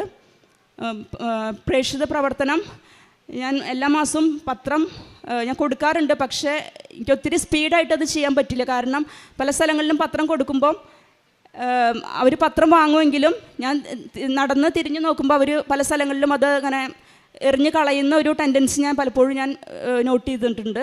അതുകൊണ്ട് തന്നെ ആ ഒരു പത്രം കൊടുത്തു കഴിഞ്ഞാൽ അവർക്കത് എന്താ പറയുക, ഉപകാരപ്പെടുമെന്ന് തോന്നുന്ന വ്യക്തികൾക്ക് മാത്രമാണ് ഞാൻ കൊടുക്കാറുള്ളത്. അപ്പോൾ പലപ്പോഴും ഞങ്ങളുടെ വീടിനടുത്തുള്ള ജൂബിലി മിഷൻ ഹോസ്പിറ്റലിലും അതുപോലെ ഓട്ടോറിക്ഷ ഇടുന്ന ആ സ്ഥലങ്ങളിലും ഞാൻ പിന്നെ ഷോപ്പിൽ പോകുമ്പം അവിടെയുള്ളവർക്കാണ് എനിക്ക് തോന്നണം, ഒരു വ്യക്തിനെ കാണുമ്പം അവരത് വായിക്കും എന്നെനിക്ക് ഉറപ്പുള്ള ആളുകൾക്ക് മാത്രമാണ് ഞാൻ കൊടുക്കാറുള്ളത്. അതുകൊണ്ട് ഒത്തിരി ഞാൻ വളരെ ഫാസ്റ്റായിട്ട് ഒരു പ്രോസസ്സ് ഞാൻ കംപ്ലീറ്റ് ആക്കാറില്ല. അതുകൊണ്ട് തന്നെ ഞാൻ ഒത്തിരി ലാഗ് വരുത്തിയിട്ടുണ്ട്. പരിശുദ്ധ അമ്മയ്ക്കും ദൈവമാതാവിനും എൻ്റെ പൊന്നു തമ്പുരാനും നാമത്തിന് മഹത്വം ഉണ്ടാകട്ടെ. പരിശുദ്ധ അമ്മ ജീവനോടെ പ്രത്യക്ഷപ്പെട്ട ഈ പരിശുദ്ധമായ അൾത്താരയിൽ പരിശുദ്ധ അമ്മയുടെ പ്രത്യക്ഷീകരണത്തിൻ്റെ സാക്ഷിയായി എന്നെയും എൻ്റെ കുടുംബത്തെയും ഉയർത്തിയ ദൈവപിതാവിനും ദൈവകുമാരനും പരിശുദ്ധാത്മാവാം ദൈവത്തിനും കോടാനുകോടി മഹത്വവും ആരാധനയും സമർപ്പിക്കുന്നു. എൻ്റെ പേര് Shiny. Wayanad Pulpally Marakavu saint Thomas church ഇടവാകാംഗമാണ്. ഞാൻ ആദ്യമായി കൃപാസന മാതാവിനെക്കുറിച്ച് കേൾക്കുന്നത് 2022 നവംബർ 25 എൻ്റെ ഒരു കസിൻ സഹോദരി ഇവിടെ നാട്ടിലായിരിക്കുമ്പോൾ കൃപാസനത്തെക്കുറിച്ച് കേൾക്കുകയും ഉടമ്പടി എടുക്കാൻ പോകുന്നു എന്ന് പറയുകയും ചെയ്തു. ഉടനെ ഞാൻ യൂട്യൂബ് എടുത്ത് അതിനെക്കുറിച്ച് മനസ്സിലാക്കി. അപ്പോൾ എനിക്ക് ഒത്തിരി സങ്കടം തോന്നി. ഇത്രയും കാലമായിരുന്നിട്ടും പരിശുദ്ധ അമ്മ ഇവിടെ പ്രത്യക്ഷപ്പെട്ടു എന്നതിനെക്കുറിച്ച് ഞാൻ അറിഞ്ഞിട്ടുണ്ടായിരുന്നില്ല. ഉടനെ തന്നെ ഞാൻ നവംബർ 27 ഓൺലൈൻ ഉടമ്പടി എടുത്തു. ഓൺലൈൻ ഉടമ്പടി എടുത്ത് ഒരാഴ്ചയ്ക്കുള്ളിൽ 3 മണി പ്രാർത്ഥനയുടെ സമയത്ത് പരിശുദ്ധ അമ്മയുടെ സുഗന്ധാഭിഷേകം എനിക്ക് അനുഭവപ്പെട്ടു. തുടർന്ന് 2 ആഴ്ചകളിൽ ഞാൻ ഇന്തോനേഷ്യയിൽ ഒരു ടീച്ചറായിട്ട് വർക്ക് ചെയ്യുന്നു. പരീക്ഷ സമയമായിരുന്നു. പരീക്ഷ കഴിഞ്ഞ് രാവിലെ 10 മണിക്ക് ഞാൻ സ്കൂട്ടർ ഓടിച്ച് എൻ്റെ അപ്പാർട്ട്മെൻറ്റിലേക്ക് പോകുമ്പോൾ പുറകിൽ നിന്ന് ഒരു കാറ് വന്ന് എന്നെ ഇടിച്ചിട്ടു. ശക്തമായി ഞാൻ തെറിച്ച് വീണു. അതിശക്തമായ വേദനയായിരുന്നു ശരീരത്തൊക്കെ. ഞാൻ നോക്കുമ്പോൾ സ്കൂട്ടർ 2-3 പീസായിട്ട് കിടക്കുന്നു. എനിക്ക് ഒത്തിരി വിഷമം തോന്നി. കാരണം അവിടെ ദേശരാജ്യത്ത് ഒരു അപകടം നടന്നാൽ ആരും തിരിഞ്ഞു നോക്കിയില്ല, ഇടിച്ചിട്ട വണ്ടി ഓടിച്ചു പോവുകയുള്ളൂ. എന്നാൽ അവർ വലിയ കരുണയോടെ എന്നോട് പെരുമാറി എത്രയും വേഗം എന്നെ ആശുപത്രിയിൽ കൊണ്ടുപോകുവാനും എൻ്റെ സ്കൂളിൽ നിന്ന് അധികൃതർ വരുന്നത് വരെ എന്നോട് കൂടെ ആയിരിക്കുവാനും സഹായിച്ചു. പരിശുദ്ധ അമ്മയുടെ വലിയ സംരക്ഷണം ഞാൻ അനുഭവത്തിലൂടെ അനുഭവിക്കുകയായിരുന്നു. അതുപോലെ തന്നെ 28 വർഷങ്ങളായിട്ട് വേരിക്കോസ് വൈനിൻ്റെ വേദന മൂലം ഞാൻ ഒത്തിരിയേറെ കഷ്ടപ്പെട്ടിരുന്നു. കുറച്ച് സമയം എനിക്ക് നിന്നാൽ ഉടനെ ഇരിക്കണമെന്ന് തോന്നും. അതുപോലെ വളരെ അതിശക്തമായ കാൽവേദനയും കട്ടുകഴുപ്പും മൂലം ഞാൻ ഒത്തിരി നാളുകളായി വേദന അനുഭവിച്ചിരുന്നു. അങ്ങനെ ഇരിക്കെ 6 മാസത്തിന് ശേഷം ഞാൻ 2023 മെയ് 28-ാം തീയതി ഇവിടെ വന്ന് തീർത്ഥാടന ഉടമ്പടി എടുത്തു. ഉടമ്പടി വസ്തുക്കൾ വിശ്വാസപൂർവ്വം ഉപയോഗിക്കുകയും മുടങ്ങാതെ കൃപാസന പ്രദക്ഷിണ പ്രാർത്ഥന ചൊല്ലി ഉടമ്പടി തൈലം പൂശുകയും വെഞ്ചരിച്ച ഉപ്പ് കഴിക്കുകയും ആ നിരന്തരമായ പ്രാർത്ഥനയും വഴി എനിക്ക് എൻ്റെ ആ വേരിക്കോസ് വെയിന് മൂലമുള്ള ആ വേദന പൂർണ്ണമായിട്ടും സുഖപ്പെട്ടു. ഇപ്പോൾ എത്ര സമയം നിന്നാലും എനിക്ക് യാതൊരു കാല് കട്ടുകഴപ്പോ വേദനയോ ഒന്നും അനുഭവിക്കാറില്ല. പരിശുദ്ധ അമ്മ വഴി ഈശോ ചെയ്തു തന്ന ഈ വലിയ സൗഖ്യത്തിന് ഞാൻ ഒത്തിരിയേറെ നന്ദി പറയുന്നു. അതുപോലെ തന്നെ 27 വർഷമായിട്ട് എനിക്ക് എല്ലാ മാസവും സൈനസൈറ്റിസിൻ്റെ ബുദ്ധിമുട്ട്, ടോൺസിലൈറ്റ്സ്, ഒരു ജലദോഷം വന്നാൽ മൂക്കടച്ചിട്ട് ശ്വാസം മുട്ടി ഉറങ്ങാൻ വളരെ ബുദ്ധിമുട്ടായിരുന്നു. ഈ പ്രതിസന്ധികളിൽ നിന്നെല്ലാം അത്ഭുതകരമായി എന്നവണ്ണം ഈശോ പരിശുദ്ധ അമ്മ വഴി എന്നെ സൗഖ്യപ്പെടുത്തി പരിശുദ്ധ അമ്മയുടെ പ്രത്യക്ഷീകരണത്തിന് സാക്ഷിയായി ഉയർത്തി. എല്ലാ മാസവും മുടങ്ങാതെ ആൻറ്റിബയോട്ടിക് ഉപയോഗിച്ചിരുന്ന ഇന്ന് ഞാൻ മരുന്നേ കഴിക്കാറില്ല. പരിശുദ്ധ അമ്മ വഴി എനിക്ക് ചെയ്തു തന്ന ഈ വലിയ സൗഖ്യത്തിന് ഞാൻ ഈശോയ്ക്ക് കൊടാനുകൂടി നന്ദിയും മഹത്വവും ആരാധനയും സമർപ്പിക്കുന്നു. അതുപോലെ തന്നെ ഞാൻ ഇന്തോനേഷ്യയിലെ ഒരു കേംബ്രിഡ്ജ് സ്കൂളിലാണ് വർക്ക് ചെയ്യുന്നത്. എനിക്ക് വചനം പ്രഘോഷിക്കുവാനും ഈശോയെക്കുറിച്ച് കുട്ടികൾക്ക് പറഞ്ഞു കൊടുക്കുവാനും ഒത്തിരിയേറെ ആഗ്രഹമുണ്ടായിരുന്നു. അങ്ങനെ ഇരിക്കെ 3-ാം ക്ലാസ് മുതൽ +2 വരെയുള്ള കുട്ടികൾക്ക് അവിടെ കൂടുതലും കാത്തലിക് സ്റ്റുഡൻസ് കുറവാണ്. എന്നാൽ എന്നോട് ചോദിച്ചു അവർക്ക് വേദപാഠം പഠിപ്പിക്കാവോന്ന്. ഞാൻ സന്തോഷപൂർവ്വം സ്വീകരിച്ചു. അവിടെ അവരുടെ കുടുംബങ്ങളിലൊന്നും ജപമാല പ്രാർത്ഥനയില്ല, കുരിശുവരെയൊന്നുമില്ല. അപ്പം ഞാൻ കുട്ടികളോട് ചോദിച്ചു ആഴ്ചയിൽ ഒരു ദിവസം ആ കുട്ടികൾക്ക് വചനം പറഞ്ഞു കൊടുക്കുവാനും പരിശുദ്ധ അമ്മയുടെ മധ്യസ്ഥ ജപമാല ചൊല്ലി പ്രാർത്ഥിക്കുവാനും ഞങ്ങൾ തുടങ്ങി. അത്ഭുതകരമാം എന്നവണ്ണം തന്നെ എനിക്ക് ബോധ്യമായി. കുട്ടികളുടെയൊക്കെ ജീവിതത്തിൽ ഒത്തിരിയേറെ മാറ്റങ്ങൾ വന്നു. പിന്നെ എല്ലാ ആഴ്ചയും അവർ ജപമാല കൊണ്ടുവരും. മുടങ്ങാതെ ഞങ്ങളങ്ങനെ പ്രാർത്ഥനയൊക്കെ ആയിട്ട് തുടങ്ങുന്നു. പരിശുദ്ധ അമ്മ വഴി ഈശോയെ ഈ കുഞ്ഞുങ്ങളിലേക്ക് കർത്താവിൻ്റെ വചനവും ജപമാല ഭക്തിയും ഒക്കെ പ്രചരിക്കുവാനായിട്ട് പാപിയായ എന്നെ തിരഞ്ഞെടുത്ത് ഉപയോഗിച്ചതിനെ ഓർത്ത് ഞാൻ പരിശുദ്ധ അമ്മ വഴി ഈശോയ്ക്ക് നന്ദി പറയുന്നു. എൻ്റെ ആത്മീയ ജീവിതത്തിൽ ഒത്തിരിയേറെ അനുഗ്രഹങ്ങൾ ഉണ്ടായി. ഇത്രയും കാലമായിട്ട് മുടങ്ങാതെ പരിശുദ്ധ കുർബാനയിൽ പങ്കെടുക്കുവാനുള്ള ഒരു ഭാഗ്യം എനിക്കുണ്ടായിരുന്നില്ല. ഞാൻ ഉടമ്പടി എടുത്ത് 2 ആഴ്ചയ്ക്ക് ശേഷം, അതും കർത്താവിൻ്റെ ഒരു ഇടപെടലാണെന്ന് ഞാൻ തിരിച്ചറിയുന്നു. ദേവാലയത്തിൽ നിന്ന് 1/2 മണിക്കൂർ ദൂരെയായിരുന്നു ഞാൻ താമസിച്ചിരുന്നത്. എന്നാൽ അത്ഭുതകരമാം എന്നവണ്ണം എൻ്റെ സ്കൂളിൻ്റെ കോമ്പൗണ്ടിലേക്ക് തന്നെ എനിക്ക് താമസം മാറുവാനും 2022 ഡിസംബർ മാസം മുതൽ ഇന്നേ വരെ മുടങ്ങാതെ എന്നും പരിശുദ്ധ കുർബാനയിൽ പങ്കെടുത്ത് ഈശോയെ ഹൃദയത്തിൽ സ്വീകരിച്ച് ആരാധിക്കുവാനുള്ള ഭാഗ്യം പരിശുദ്ധ അമ്മ എനിക്ക് ഒരുക്കി തന്നു. മാത്രമല്ല പലപ്പോഴും പരിശുദ്ധ അമ്മയുടെ സുഗന്ധാഭിഷേകം എൻ്റെ ജീവിതത്തിൽ അനുഭവിക്കുവാനും അമ്മ എൻ്റെ കൂടെയുണ്ട്, എപ്പോഴും എനിക്ക് സംരക്ഷകയായി എന്നെ അനുദിനം നിത്യരക്ഷയിലേക്ക് കൈപിടിച്ച് നടത്തുന്ന ഒരനുഭവം എൻ്റെ ജീവിതത്തിൽ അന്ന് മുതൽ ഇന്നോളം ഞാൻ അനുഭവിച്ചു കൊണ്ടിരിക്കുന്നു. എൻ്റെ കുടുംബത്തിലേക്ക് തിരിഞ്ഞു നോക്കുമ്പോൾ ക്ഷിപ്രകോപികളായും പരസ്പരം കലഹിച്ചും ഒക്കെ കഴിഞ്ഞിരുന്ന ഞങ്ങളുടെ ജീവിതത്തിൽ വളരെയധികം ശാന്തതയും സൗമ്യതയും ഞങ്ങൾക്ക് അനുഭവിക്കുവാൻ സാധിച്ചു. അത് ഞങ്ങൾ കുടുംബാംഗങ്ങളെല്ലാവരും ഇപ്പോൾ പങ്കുവയ്ക്കുന്നു. അത് ഞങ്ങളുടെ കഴിവുകൊണ്ടല്ല, പരിശുദ്ധ അമ്മ തിരുക്കുമാരനും ചോദിച്ചു തന്ന വലിയൊരു കൃപയും കരുണയുമാണെന്ന് ഞാൻ ഉറച്ചു വിശ്വസിക്കുന്നു. ഇന്നോളം മരണം വരെയും ഈ ഉടമ്പടി ജീവിതം നയിക്കുവാനും പരിശുദ്ധ അമ്മയിൽ വിളങ്ങിനിരുന്ന പുണ്യ സുഹൃതങ്ങളാൽ നിറഞ്ഞ് ഒരു വിശുദ്ധ ജീവിതം നയിക്കുവാനും ആണ് ഞാൻ ആഗ്രഹിക്കുന്നത്. മാത്രമല്ല, ഈ ഉടമ്പടി എടുത്തതിന് ശേഷം മുടങ്ങാതെ 8 മണിക്കാണ് ക്ലാസ്, 2 മണിയാകുമ്പോൾ ക്ലാസ് കഴിയും. ക്ലാസ് കഴിഞ്ഞ് വന്ന് രാത്രി വരെ മുടങ്ങാതെ സാക്ഷ്യങ്ങൾ കേൾക്കുവാനും വചനം വായിക്കുവാനും ആത്മീയ അനുഭൂതിയിൽ ഈശോയെ അനുഭവിച്ചറിയുവാനും തക്കവിധം പരിശുദ്ധ അമ്മ എന്നെ ഉയർത്തി. ആ ചൈതന്യവും കൃപയും എൻ്റെ സുഹൃത്തുക്കളിലേക്കും സഹപ്രവർത്തകരിലേക്കും എൻ്റെ കുഞ്ഞുമക്കളിലേക്കും ഒക്കെ പങ്കുവെക്കാനും എനിക്ക് സാധിക്കുന്നു. ഇത്രയും അധികം അനുഗ്രഹങ്ങൾ എനിക്ക് തന്ന എൻ്റെ ഈശോയ്ക്ക് കൊടാനുകൂടി ഞാൻ നന്ദി പറയുന്നു. കർത്താവ് എന്നിൽ ചൊരിഞ്ഞ ഇത്രയേറെ അനുഗ്രഹങ്ങൾക്ക് ഞാൻ എന്ത് പകരം നൽകും? രക്ഷയുടെ പാനപാത്രം ഉയർത്തി ഞാൻ കർത്താവിൻ്റെ നാമം വിളിച്ചപേക്ഷിക്കും. അനവരതം അവിടുത്തെ പാതിസ്തുതിച്ച് ഉയർത്തിയ പരിശുദ്ധ ദേവമാതാവിനോടും തിരുക്കുമാരനോടും കോടി നന്ദി പറയുന്നു. എൻ്റെ പേര് പ്രവീണ. ഞാൻ കണ്ണൂർ ജില്ലയിൽ നിന്നാണ് വരുന്നത്. വയനാട് ജില്ലയിൽ അധ്യാപികയായി വർക്ക് ചെയ്യുകയാണ്. 2023 ഡിസംബർ 7-ന് ഡിസംബർ 21-നാണ് ആദ്യമായി ഞാൻ കൃപാസനത്തിൽ വന്ന് അന്ന് ഉടമ്പടി എടുത്തിരുന്നു. ആദ്യമായിട്ട് കൃപാസനത്തെക്കുറിച്ച് ഒരു ധാരണയും ഇല്ലാതെയാണ് വന്നത്. ഒരു ഫ്രണ്ട് പറഞ്ഞതനുസരിച്ച് വന്നതായിരുന്നു. പക്ഷേ ഇവിടെ എത്തി ആദ്യം കാല് കുത്തുമ്പോൾ തന്നെ ഒരു ടീച്ചർ അടുത്ത് വന്ന് പരിചയപ്പെടുകയും മുഴുവൻ സമയവും കൂടെ ഉണ്ടാവുകയും ചെയ്തു.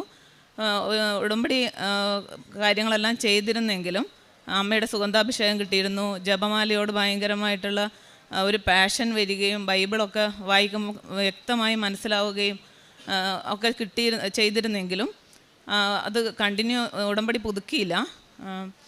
പിന്നെ 2024 ഡിസംബർ 21-നാണ് കഴിഞ്ഞ വർഷം വന്ന് ഞാനും മോളും കൂടി വന്ന് ഉടമ്പടി രണ്ടാമതും എടുത്തത്. ഞാൻ അധ്യാപികയായി ജോലി ചെയ്യുന്നതിന് മുമ്പ് കോർപ്പറേഷനിലായിരുന്നു ജോലി ചെയ്തിരുന്നത്. നല്ല പോസ്റ്റിൽ ജോലി ചെയ്തുകൊണ്ടിരുന്നപ്പം അവിടുന്ന് റെസിഗ്നേഷൻ തന്നിട്ടാണ് പുതിയൊരു അധ്യാപക ജോലിയിലേക്ക് പോയത്. അതിൽ ഒരുപാട് സാമ്പത്തികമായ നഷ്ടം ഉണ്ടായിരുന്നു. അങ്ങനെ ഹൈക്കോടതിയിലൊരു കേസ് നിലവിലുണ്ടായിരുന്നു. 2019 മുതൽ കേസ് നിലവിലുണ്ടായിരുന്നു. അതുകൊണ്ട് പ്രൊബേഷനൊന്നും ഡിക്ലെയർ ചെയ്തിരുന്നില്ല. സാമ്പത്തികമായിട്ട് ഒരുപാട് പ്രയാസങ്ങളുണ്ടായിരുന്നു. ഈ കാരണങ്ങൾ ആയിരുന്നു എനിക്ക് ഉടമ്പടി എടുക്കാൻ വേണ്ടി ഒന്നാമത് വന്നത്. പിന്നെ മോളുടെ അസുഖവും അവളുടെ കോഴ്സിൻ്റെ കാര്യങ്ങളും അങ്ങനെ കുറച്ച് കാര്യങ്ങളുണ്ടായിരുന്നു. ഉടമ്പടി എടുത്തു. ഏപ്രിൽ മാസമാകുമ്പോഴത്തേക്കും തന്നെ മാതാവ് ഞാൻ മലപ്പുറം ജില്ലയിലായിരുന്നു ആദ്യം ജോലി ചെയ്തിരുന്നത്. അതുകൊണ്ട് തന്നെ 2 ജില്ലകളിലെയും പ്രൊബേഷൻ്റെ പേപ്പറുകൾ ശരിയാവാനുണ്ടായിരുന്നു. 1 വർഷത്തോളമായി മുടങ്ങിക്കിടക്കുന്നതായിരുന്നു. അങ്ങനെ ഓരോ ജില്ലയിലെയും പ്രൊബേഷൻ ഡിക്ലെയർ ചെയ്യുന്ന ഡേറ്റ് മാതാവ് പ്രാർത്ഥിക്കുമ്പോൾ കാണിച്ചു തരികയും ആ ഡേറ്റിന് തന്നെ പ്രൊബേഷൻ ഡിക്ലെയർ ആവുകയും ഏപ്രിൽ 1 എല്ലാ പേപ്പറുകളും ശരിയായി കിട്ടുകയും ചെയ്തു. മാർച്ച് മാസത്തിൽ ഞങ്ങൾ ഉടമ്പടി ആദ്യമായിട്ട് പുതുക്കാൻ വന്ന സമയത്ത് വരുമ്പം തന്നെ ഭയങ്കര അനുഗ്രഹങ്ങളായിരുന്നു. മാതാവിനോട് കണ്ണൂർ ജില്ലയിൽ നിന്ന് തന്നെ വരുന്നതായതുകൊണ്ട് ട്രെയിനിൽ തിരക്കായിരിക്കും. അപ്പം ഞങ്ങൾ പിന്നെ മാതാവിനോടത് പറഞ്ഞിരുന്നു, ഭയങ്കര ക്ഷീണിക്കും, ഇവിടെ വന്ന് ഉറങ്ങിപ്പോകും എന്നൊക്കെ ഒരു സങ്കടം പറഞ്ഞിരുന്നു. വരുമ്പം തന്നെ ഞങ്ങൾ ട്രെയിനകത്ത് നിൽക്കുമ്പോൾ അന്ധനായ ഒരു ആൾ വന്നിട്ട് അദ്ദേഹത്തിൻ്റെ കോച്ച് ട്രെയിൻ എത്തിക്കഴിഞ്ഞാൽ ഒന്ന് അവിടെ കൈപിടിച്ച് കയറ്റിത്തരാമോ എന്ന് ചോദിച്ചു. ഞങ്ങൾ 2 പേരും കൂടി അവിടെ കയറ്റി കൊടുത്തു. തൊട്ടിപ്പുറത്ത് കണ്ട കോച്ചിൽ കയറി. അപ്പോൾ അവിടെ ഇഷ്ടംപോലെ സീറ്റ് ഉണ്ടായിരുന്നു. സുഖമായിട്ട് ഇവിടെ വന്നു. ഉടമ്പടി പുതുക്കി കഴിഞ്ഞ് ആദ്യം തന്നെ ഹസ്ബൻഡിനെ വിളിച്ചപ്പം എന്നോട് പറഞ്ഞത് 1 വർഷമായിട്ട് റബ്ബറിൻ്റെ മരം കച്ചവടം ചെയ്യാൻ വേണ്ടി നടക്കുന്നുണ്ടായിരുന്നു. ആരും വന്നിട്ട് ശരിയാവുന്നുണ്ടായിരുന്നില്ല, പൈസയൊന്നും ഒക്കുന്നുണ്ടായിരുന്നില്ല. ഹസ്ബൻഡ് ആദ്യം തന്നെ പറഞ്ഞത്, രാവിലെ തന്നെ ഒരാൾ വിളിച്ചു, അഡ്വാൻസും എടുത്തിട്ട് ആണ് വന്നത്, റബ്ബർ മരം നോക്കി, അത് കച്ചവടമായി എന്നാണ് പറഞ്ഞത്. ഞാനും മോളും ഉടമ്പടിയിൽ പുതുക്കാൻ വന്നപ്പോൾ എഴുതിയത് മാതാവ് ഞങ്ങളുടെ കൂടെ വരണം എന്നായിരുന്നു. ഞങ്ങളന്ന് പോകുമ്പോൾ 4 സ്ഥലത്ത് മഴവില്ല് കണ്ടു. അമ്മ കൂടെ തന്നെ ഉണ്ടായിരുന്നു.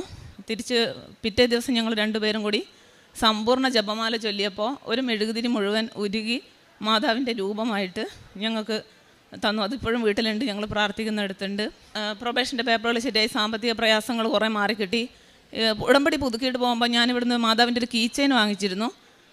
മാതാവിനോട്, മാതാവ് എപ്പോഴെങ്കിലും എനിക്ക് വണ്ടി തരുമ്പോൾ ഉപയോഗിക്കാനുള്ളതാണെന്ന് പറഞ്ഞിട്ടാണ് പോയത്. അപ്പോൾ കുറച്ച് പൈസ കയ്യിൽ വന്നു. അപ്പോൾ മാതാവിനോട് ഞാൻ പറഞ്ഞു, ഈ പൈസ എങ്ങനെ ചിലവാക്കണം എന്നുള്ളത് മാതാവ് തീരുമാനിച്ചു തരണം. എപ്പോഴും ഞാനാണ് തീരുമാനങ്ങൾ എടുക്കാറുള്ളത്. അതെപ്പോഴും പലപ്പോഴും പാളി പോവാറുണ്ട്. ഇത് മാതാവ് തന്നെ ഡീൽ ചെയ്താൽ മതി എന്ന് പറഞ്ഞു. അപ്പം വണ്ടി കയറ്റിയിടാം, വണ്ടി വാങ്ങാമെന്നുള്ളൊരു പ്ലാനിൽ മുറ്റം റെഡിയാക്കാൻ തുടങ്ങി. അത് പൈസ തികയില്ല എന്നൊക്കെ വിചാരിച്ചെങ്കിലും ആ പൈസ ഏറ്റവും നന്നായി വിനിയോഗിക്കുന്ന രീതിയിൽ മുറ്റം കെട്ടുകയും അത് സിമൻറ്റ് തേക്കുകയും ഒക്കെ ചെയ്തു. വീട് നല്ല വൃത്തിയായി. അത് കഴിഞ്ഞപ്പം ഞാൻ വണ്ടി ബുക്ക് ചെയ്യാൻ ആലോചിക്കാൻ തുടങ്ങി. മുറ്റം ഇൻ്റർലോക്ക് ചെയ്യണമെന്നുണ്ടായിരുന്നു, അതിന് പൈസ തികഞ്ഞില്ല. അപ്പം മാതാവിനോട് ഞാൻ പറഞ്ഞു, വണ്ടി ബുക്ക് ചെയ്ത് കഴിഞ്ഞപ്പം അവസാനം ഞാൻ നോക്കുമ്പോൾ ഞാൻ വിചാരിക്കാത്ത അത്രയും നല്ലൊരു വണ്ടി, അതും ഞാൻ ഒരിക്കലും വിചാരിക്കാത്ത ഗ്രേ കളറാണ് ഞാൻ ബുക്ക് ചെയ്തിരിക്കുന്നത്. അപ്പോൾ എനിക്ക് തോന്നി ഇത് മാതാവിൻ്റെ തീരുമാനമായിരുന്നല്ലോ. മാതാവിനോട് ഞാൻ പറഞ്ഞു, മാതാവാണ് എന്നെ കൊണ്ട് ഈ വണ്ടി ഈ കളറിൽ ബുക്ക് ചെയ്യിച്ചതെങ്കിൽ എനിക്ക് മുറ്റം ചെയ്യാനുള്ള പൈസ കൂടി, ഇൻ്റർലോക്ക് ചെയ്യാനുള്ള പൈസ കൂടി മാതാവ് തന്നെ തരണം. അത് വേറെ ഏതെങ്കിലും തരത്തിൽ തരണ്ട, വണ്ടിയുടെ ഷോറൂമിൽ നിന്ന് തന്നെ എനിക്ക് ആ പൈസ കുറച്ച് കിട്ടണം എന്ന് പറഞ്ഞു. കുറച്ച് ദിവസം കഴിഞ്ഞപ്പോൾ പുതിയൊരു വാർത്ത വന്നു, GST കുറയാൻ പോവാണ്, വണ്ടികൾക്ക് വില കുറയുന്നുണ്ട് എന്നൊരു വാർത്ത വന്നു. ഓണത്തിൻ്റെ റിഡക്ഷനും വന്നു. അങ്ങനെ ഏകദേശം 1 ലക്ഷം രൂപയോളം തന്നെ ഞാൻ എടുക്കാൻ ഉദ്ദേശിക്കുന്ന വണ്ടിയിൽ കുറവ് വരികയും എനിക്ക് മുറ്റം ഇൻ്റർലോക്ക് ചെയ്യാനുള്ള പൈസ കൂടി അതിൽ നിന്ന് മാതാവ് തരികയും ചെയ്തു.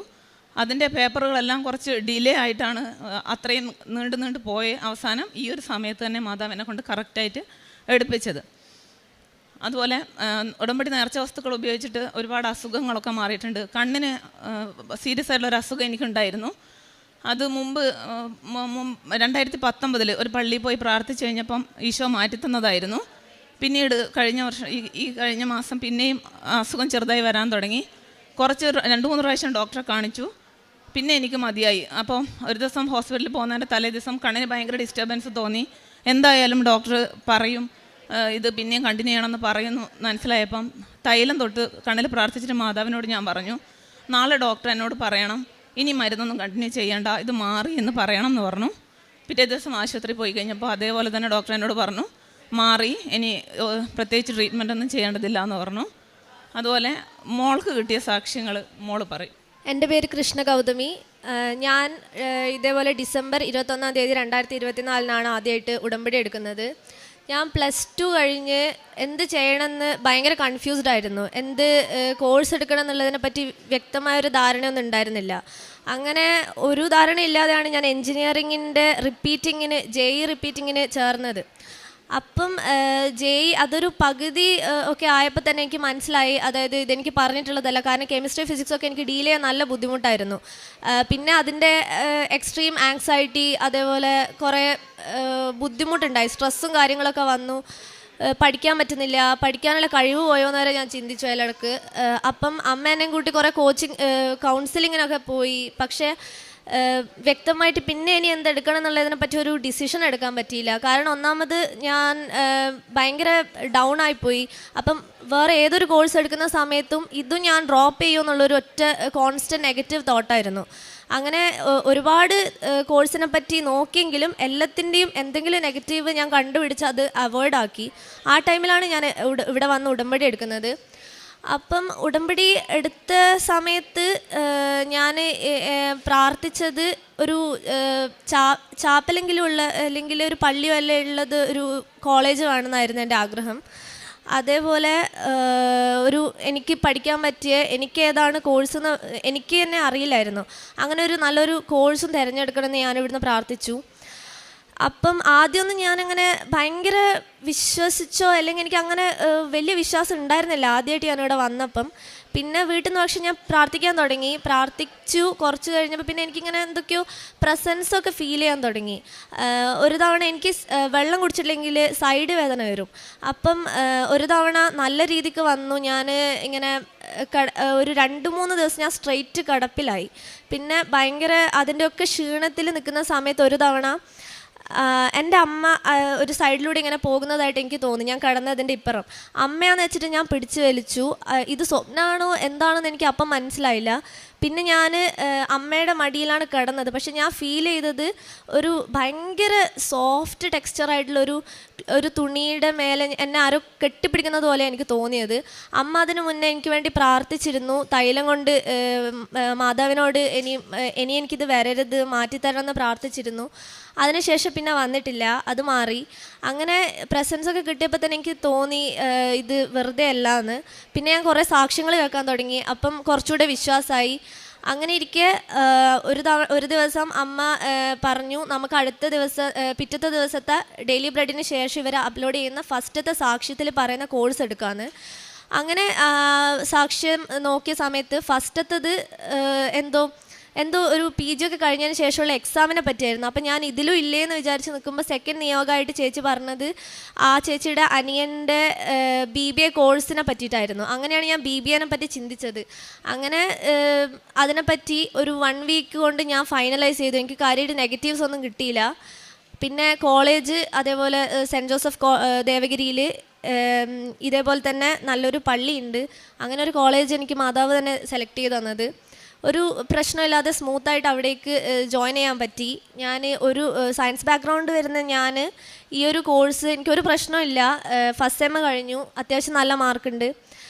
പിന്നെ എൻ്റെ ഡ്രൈവിംഗ് ലൈസൻസിൻ്റെ അതേപോലെ ഇഷ്യൂ ഉണ്ടായിരുന്നു. അതായത് ഡ്രൈവിംഗ് ലൈസൻസ് ടെസ്റ്റ് ഞാൻ 2 തവണ ഞാൻ ഫെയിലായി. അതായത് ഞാൻ നല്ല രീതിക്ക് പഠിക്കുന്ന സമയത്ത് ഓടിക്കെങ്കിലും ടെസ്റ്റിൻ്റെ സമയത്ത് എന്തെങ്കിലുമൊക്കെ ടെൻഷൻ കാരണമൊക്കെ ഞാൻ എപ്പോഴും ഫെയിലായി.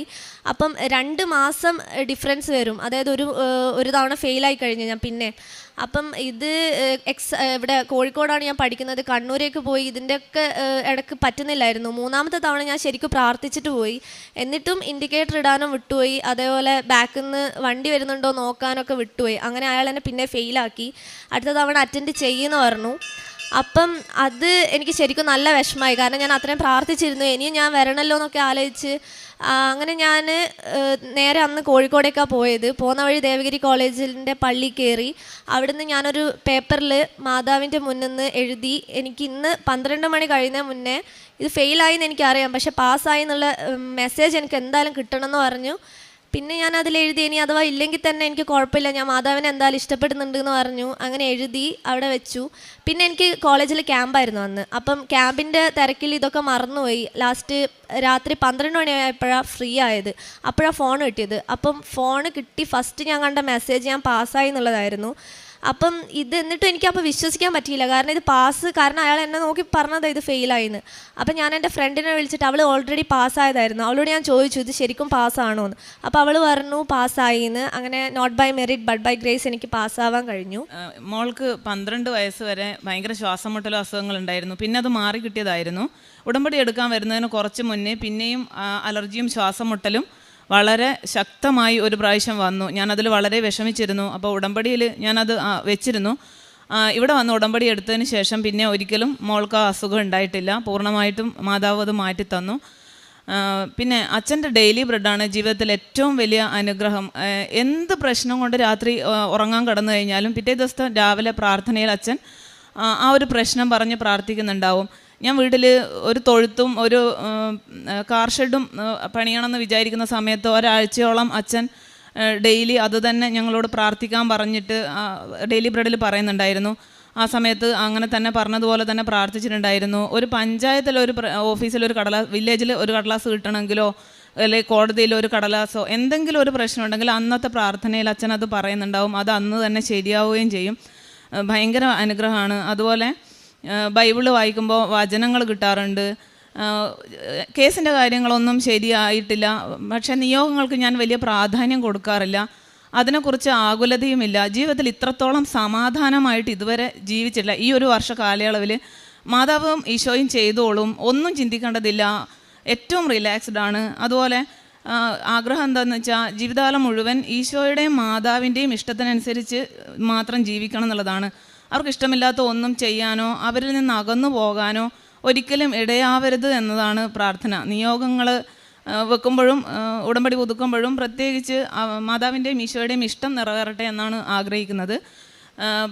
പിന്നെ പത്രം വിതരണം ചെയ്യുന്നത് മിക്കപ്പോഴും ഞാൻ ബസ്സിൽ പോകുമ്പോൾ അടുത്തിരിക്കുന്നവരെ പരിചയപ്പെട്ട് സംസാരിച്ച് ഇതെല്ലാം പറഞ്ഞു കൊടുത്തിട്ടാണ് കൊടുക്കാറുള്ളത്. പത്രത്തിന് ഒന്ന് വിശ്വാസ പ്രമാണം ചൊല്ലി തൈലമൊക്കെ തേച്ച് വചനമൊക്കെ എഴുതിയിട്ടാണ് കൊടുക്കുക. മിക്കപ്പോഴും പിന്നെ നമ്മൾ പ്രത്യക്ഷീകരണ പ്രാർത്ഥന കൈകൊണ്ട് എഴുതി അതിൽ പിൻ ചെയ്ത് വെക്കും. കാരണം ചിലരൊന്നും പ്രാർത്ഥന എന്താണെന്ന് അറിയാത്തതുകൊണ്ട് അത് കണ്ടിന്യൂ ചെയ്യാൻ അല്ലെങ്കിൽ തുടങ്ങാൻ കൂട്ടാക്കില്ല എന്നുള്ളത് കൊണ്ട് അങ്ങനെ ചെയ്യാറുണ്ട് പറ്റുന്നത്രയും. പിന്നെ ചില ഉപ്പ് വേണമെന്ന് തോന്നുന്നവർക്ക് ഉപ്പും മറ്റും കൊടുക്കാറുണ്ട്. വെറുതെ ആർക്കെങ്കിലും അങ്ങനെ കൊടുത്ത് പോവാറില്ല, പറഞ്ഞിട്ടേ കൊടുക്കാറുള്ളൂ. കാരണം റിജക്റ്റ് ചെയ്യുന്നതും അല്ലെങ്കിൽ പത്രം എവിടെയെങ്കിലും ഇടുന്നതും ഭയങ്കര സങ്കടമുള്ള കാര്യമാണ്.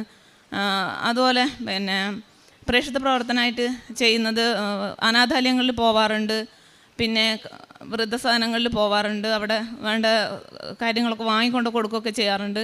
ആരെങ്കിലും മുന്നിൽ കൈനീട്ടി കഴിഞ്ഞാലൊക്കെ ഭക്ഷണമാണ് വേണ്ടതെങ്കിൽ അത്, അല്ലെങ്കിൽ എന്താണ് ആവശ്യപ്പെടുന്നത് അങ്ങനെ കൊടുക്കാറുണ്ട്. ഇത്രയും അനുഗ്രഹങ്ങൾ ജീവിതത്തിൽ തന്ന മാതാവിനും ഈശോയ്ക്കും കൃപാസന അൾത്താരയിൽ ഈ സാക്ഷ്യം പറയാൻ അവസരം ലഭിച്ചതിന് മാതാവിനും തിരുകുമാരനും കോടാനുകൂടി നന്ദി പറഞ്ഞുകൊണ്ട് ഞാൻ എൻ്റെ സാക്ഷ്യം തുടങ്ങുന്നു. എൻ്റെ പേര് ഐശ്വര്യ. ഞാൻ കരുനാഗപ്പള്ളിയിൽ നിന്നാണ് വരുന്നത്. ഞാൻ ബിടെക് കഴിഞ്ഞത് 2012 അതിനുശേഷം ഞാൻ ഒരുപാട് എക്സാമുകൾ എഴുതിയിട്ടുണ്ട്. പക്ഷേ എനിക്കൊന്നുപോലും വിജയിക്കാനായിട്ടില്ല. പല എക്സാമുകളുടെയും പിന്നീട് വന്ന പ്രിലിംസുകൾ കാര്യങ്ങളൊക്കെ ഞാൻ ക്ലിയർ ആവുന്നുണ്ട്. പക്ഷേ മെയിൻസിനൊന്നും എനിക്ക് വേണ്ട രീതിയിൽ എക്സാമിന് പ്രിപ്പയർ ചെയ്യാനോ അത് ക്ലിയർ ആക്കാനോ എനിക്ക് കഴിഞ്ഞില്ല. അതുകൊണ്ട് ഒരു ജോലിയില്ലാത്ത വിഷമം എന്നെ 2012-13 സമയം തൊട്ടേ എന്നെ നല്ല രീതിയിൽ ബാധിച്ചിരുന്നു. എനിക്ക് 2 മക്കളുണ്ട്. അപ്പോൾ അവരെയും വെച്ചിട്ട് എനിക്ക് പഠിക്കാനും നല്ല പ്രയാസമായിരുന്നു. അതിൻ്റെ കൂടെ ഞാൻ എങ്ങനെയെങ്കിലും പ്രിപ്പയർ ചെയ്യുമ്പം എനിക്ക് എക്സാമുകളൊന്നും വേണ്ട രീതിയിൽ എനിക്ക് ക്രാക്ക് ചെയ്യാൻ പറ്റിയിട്ടില്ലായിരുന്നു. ടെക്നിക്കൽ ഫീൽഡിൽ എക്സാമിന് എനിക്ക് പ്രിപ്പയർ ചെയ്യാൻ തന്നെ എനിക്ക് പേടിയായിരുന്നു. പക്ഷേ എൻ്റെ മനസ്സിൽ നല്ല ആഗ്രഹം ഉണ്ടായിരുന്നു ടെക്നിക്കൽ ഫീൽഡിൽ തന്നെ എനിക്കൊരു ജോലി വേണം എന്നുള്ളത്. ഞാൻ കോളേജിൽ പഠിക്കുന്ന സമയത്ത് തന്നെ ഞാനൊരു കേന്ദ്ര സർക്കാർ സ്ഥാപനത്തിൽ ഒരു ഇൻഡസ്ട്രിയൽ വിസിറ്റ് ആയിട്ട് ഞാൻ പോയിട്ടുണ്ടായിരുന്നു.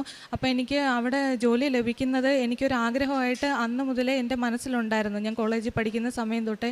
പക്ഷേ ഒരുപാട് മാർക്ക് വേണം അവിടെ ഒരു ജോലിയൊക്കെ ലഭിക്കുന്നതിന്. അതുകൊണ്ട് എന്നെക്കൊണ്ട് ഒരിക്കലും സാധിക്കത്തില്ലെന്ന് അന്നേ എനിക്ക് അറിയായിരുന്നു. എങ്കിലും എൻ്റെ ഉള്ളിൽ എവിടേക്കോ ഉണ്ടായിരുന്നു. പലപ്പോഴും പല എക്സാമുകൾ പ്രിപ്പയർ ചെയ്യുമ്പോഴും എൻ്റെ മനസ്സിലുണ്ടായിരുന്നു അവിടെ കിട്ടിയാൽ കൊള്ളാം എന്നൊരു ആഗ്രഹം ഉണ്ടായിരുന്നു. എങ്കിലും ഞാൻ സർക്കാർ ജോലിക്കാണ് കൂടുതലും പഠിച്ചിരുന്നത്. അങ്ങനെ പല എക്സാമുകളും കിട്ടാതായപ്പോഴത്തേക്കും ഞാൻ സത്യം പറഞ്ഞാൽ മെൻ്റലി ഞാൻ ഒരുപാട് ഡിപ്രഷനിലോട്ടായിരുന്നു പോയിക്കൊണ്ടിരുന്നത്. മക്കളെയും കൊണ്ട് ഇനി എനിക്കൊരു ജോലി ലഭിക്കത്തില്ല എന്ന് ഞാൻ ഞാൻ വിചാരിച്ചിരുന്നു. ഇനിയിപ്പോൾ എന്തെങ്കിലും വീട്ടിലിരുന്നൊക്കെയുള്ള ജോലികൾ എന്തെങ്കിലുമൊക്കെ ചെയ്യാം, ഫ്രീ ടൈം കിട്ടുമ്പോഴൊക്കെ ചെയ്യാം എന്നൊക്കെ ഞാൻ കരുതിയിരുന്നു. അപ്പോൾ ഹസ്ബൻഡ് ഓരോ തവണയും മറ്റ് ബിസിനസ്സിൽ എന്തെങ്കിലും ഏർപ്പെടാനായിട്ട് നിർബന്ധിച്ചിരുന്നു.